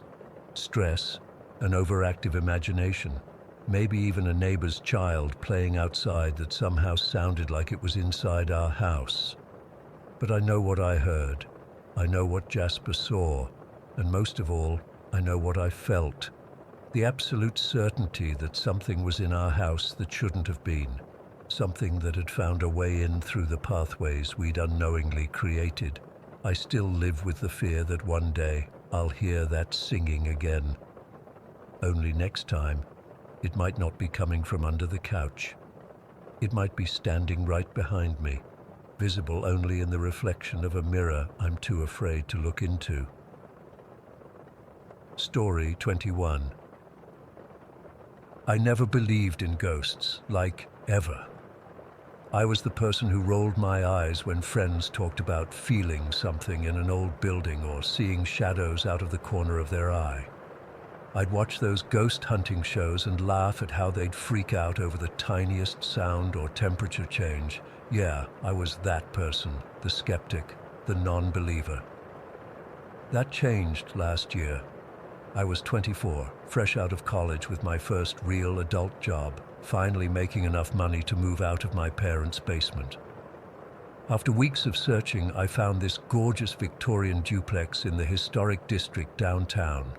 The rent was surprisingly affordable, probably because it was the lower unit and a bit dated inside, but I didn't care. The place had character with its high ceilings, original hardwood floors, and those beautiful bay windows that let in amazing light. The landlord, this older guy named Frank, seemed nice enough during the showing. He explained how the house was over 100 years old and had been converted into a duplex in the 70s. The whole neighborhood was under strict historical preservation guidelines, so they couldn't make major changes to the structure or exterior. That's why some things looked a bit worn. They had to maintain the original features whenever possible. I remember the moment I first noticed the stains. We were walking through the living room, and I spotted these dark patches on the hardwood floor, one large one in the living room and another in the dining area. They weren't huge, maybe the size of a dinner plate, but definitely noticeable. "What are these stains?" I asked Frank, pointing at the floor. He barely glanced down. "Oh, that's normal in these old houses. Probably water damage from years ago, or maybe the wood reacting to something. Nothing to worry about." I didn't think much of it at the time. Old house, old floors, makes sense. I signed the lease that day. Moving in was exhausting but exciting. My parents helped haul furniture, and by evening I was alone in my new place, surrounded by boxes, eating takeout on the floor. That first night was uneventful. I crashed hard after all the moving. It was about 3 days later when I first felt it. I was in the kitchen making coffee before work. The kitchen opened to the dining area where that second dark stain was. I had my back to the dining room, pouring water into the coffee maker, when the hair on my neck stood up. I know how this sounds, but I felt someone watching me. Not just watching, but staring intensely. I spun around expecting to see someone standing there, but the room was empty. I tried to shake it off. New place, unfamiliar sounds, living alone for the first time. Of course I'd be jumpy. But then it happened again that evening, and the next morning, always in the kitchen, always with my back turned, always my eyes being drawn to the same spot, right above that stain in the dining room floor. After about 2 weeks of this, I started to get annoyed more than scared. If I was going crazy, fine, but this constant feeling of being watched was getting old. So one night, after feeling that presence particularly strongly, I did something that surprised even myself. I turned around to the empty room and said out loud, "Look, I know you're here. I don't know who you are or what you want, but I pay rent here now. You can stay, but we need to establish some boundaries." I felt ridiculous talking to an empty room, but also somehow better, like I'd taken control of the situation. The feeling of being watched faded for a few days after that, and I thought maybe I'd just been stressed and imagining things. Then things started to get weird, like really weird. I'd strung up some Christmas lights around the living room to make the place cozier. One night, while reading on the couch, I noticed them swaying gently. At first, I thought it was the air vent, but I checked. All vents were closed, windows shut, no fans running. Nothing that could cause that movement.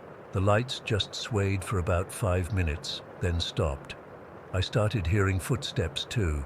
Not loud stomping, but the subtle creak of someone walking across old wooden floors. At first, I assumed it was my upstairs neighbor, but the sound wasn't coming from above. It was coming from my empty hallway or bedroom when I was in the living room. About 3 months after moving in, I invited my college roommate Melissa to stay for the weekend. I hadn't told her about the weird stuff because, honestly, I still wasn't sure myself if I was just being paranoid.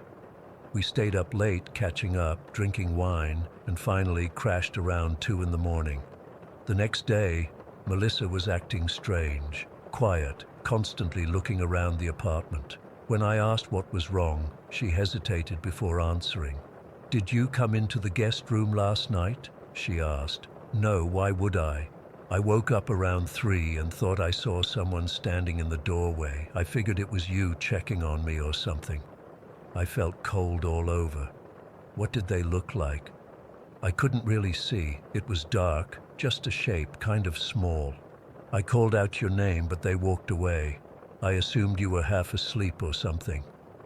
I told her then about the feelings I'd been having, the footsteps, the swaying lights. She didn't laugh or call me crazy like I expected. Instead, she looked relieved, like she'd been worried I'd think she was crazy.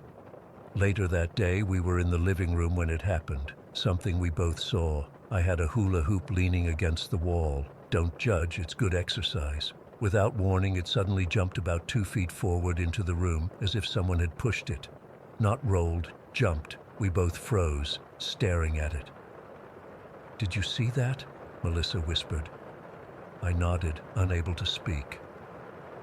"I'm not staying another night," she said. She left that evening. After Melissa left, things escalated. I'd wake up to find cabinet doors open that I knew I'd closed. The feeling of being watched in the kitchen became so intense, I started avoiding cooking at night.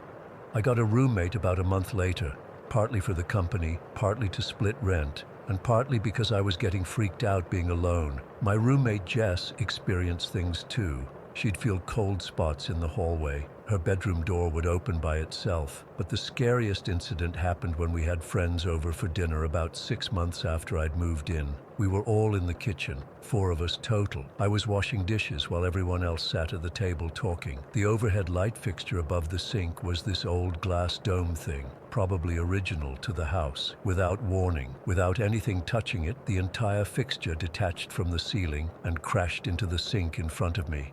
Glass went everywhere. If I'd been leaning forward even slightly, it would have hit me in the head.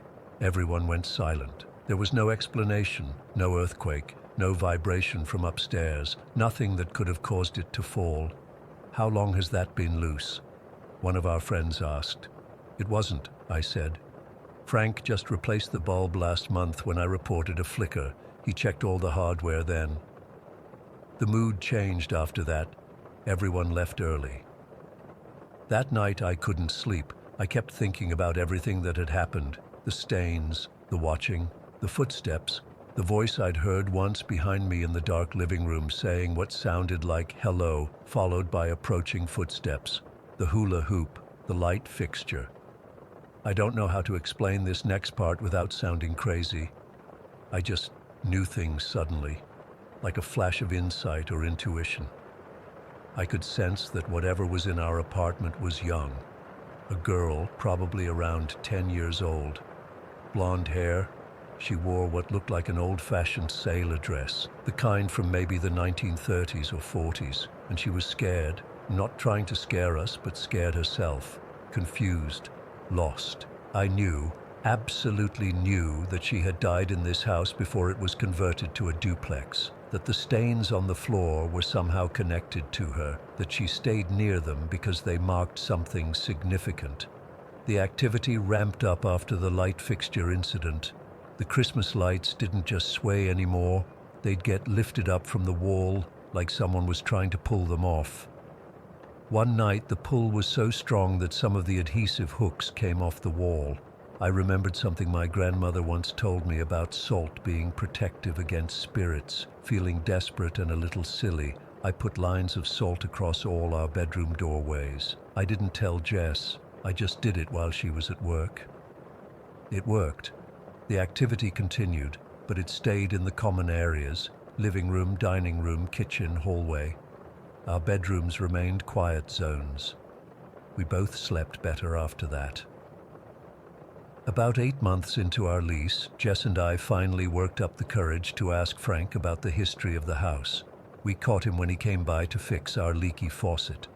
"Hey Frank," I said casually, "has anyone ever mentioned anything unusual about this place, like strange occurrences or anything?" He paused what he was doing and looked at us. "You girls seeing things?" We exchanged glances. "Kind of," Jess admitted. Frank sighed and sat back on his heels. "There was a fire here long time ago, before the conversion. 1950s, I think. Previous owner told me when I bought the place." "A fire?" I repeated, thinking of the stains. "Yeah, don't know much about it. No one died, far as I know, but the house had significant damage. They restored it, then converted it to a duplex in the 70s. That night, I dreamt of a little girl in a sailor dress standing over the stain in the dining room. She was crying, looking around frantically, calling for someone. In the dream, I saw flames starting to creep up the walls behind her. I woke up with tears on my face. The activity never stopped while we lived there. We got used to it, in a weird way, acknowledged it. Sometimes I'd still talk to her, especially in the kitchen. "Good morning," I'd say to the empty room. "I'm just making coffee. Hope you don't mind." Sometimes the Christmas lights would sway gently after I spoke, like a response. We moved out when our lease ended, not because of the ghost, honestly, but because we found a better place closer to work. On our last day, I stood in the empty dining room, looking at that dark stain on the floor. "I hope you find peace," I said quietly. "I'm sorry about what happened to you." The air in the room seemed to change, just for a moment, a gentle pressure, like the lightest hug around my shoulders, and then it was gone. I still drive by the old duplex sometimes. New tenants moved in after us. I wonder if they feel her too. I wonder if they've figured out what those stains really are. I wonder if they've made peace with her the way we did.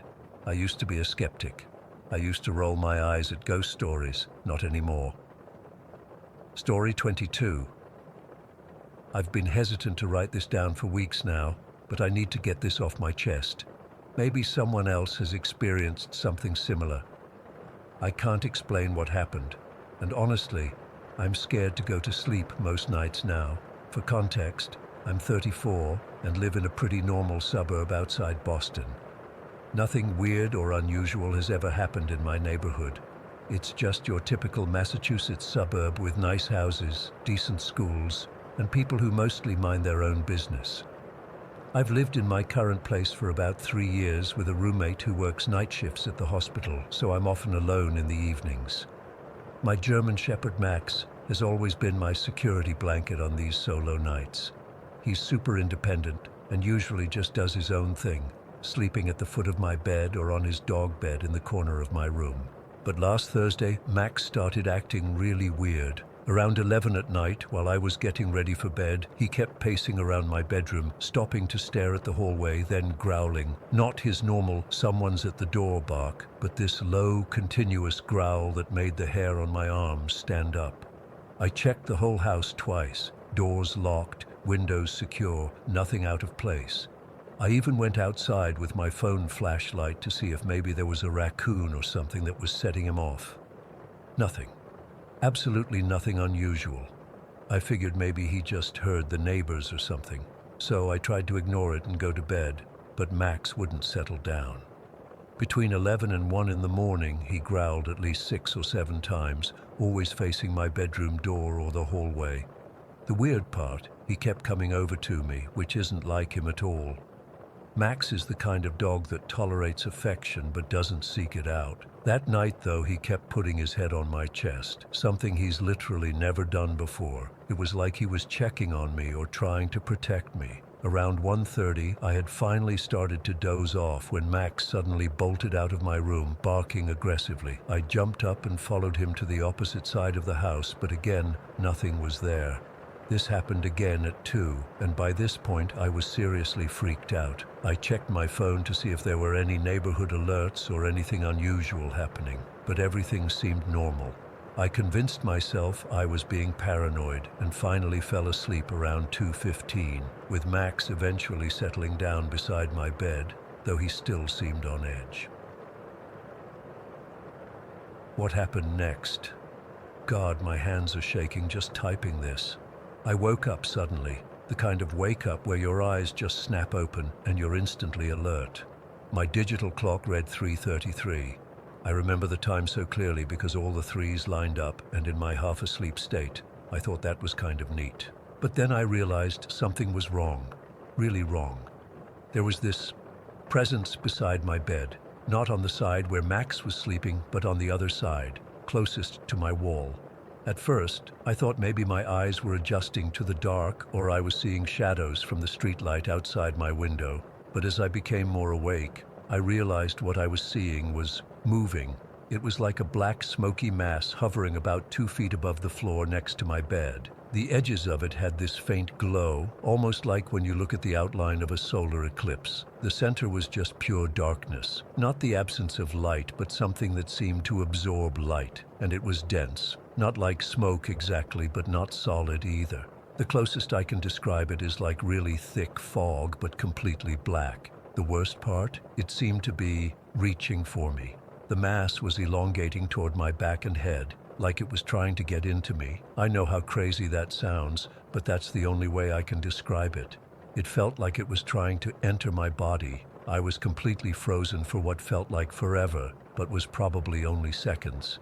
Then, when I finally managed to turn my body to fully face it, the thing moved. It shifted toward me, and that's when pure terror hit me. I screamed, like full-on horror movie scream, and literally leaped out of my bed, stumbling across the room to my door. This is where things get even weirder. My bedroom door wasn't locked, it doesn't even have a lock, but when I grabbed the handle, it wouldn't open. I was yanking on it with all my strength, and it felt like something was holding it shut from the other side. I kept pulling and twisting the knob, screaming the whole time, too afraid to look behind me.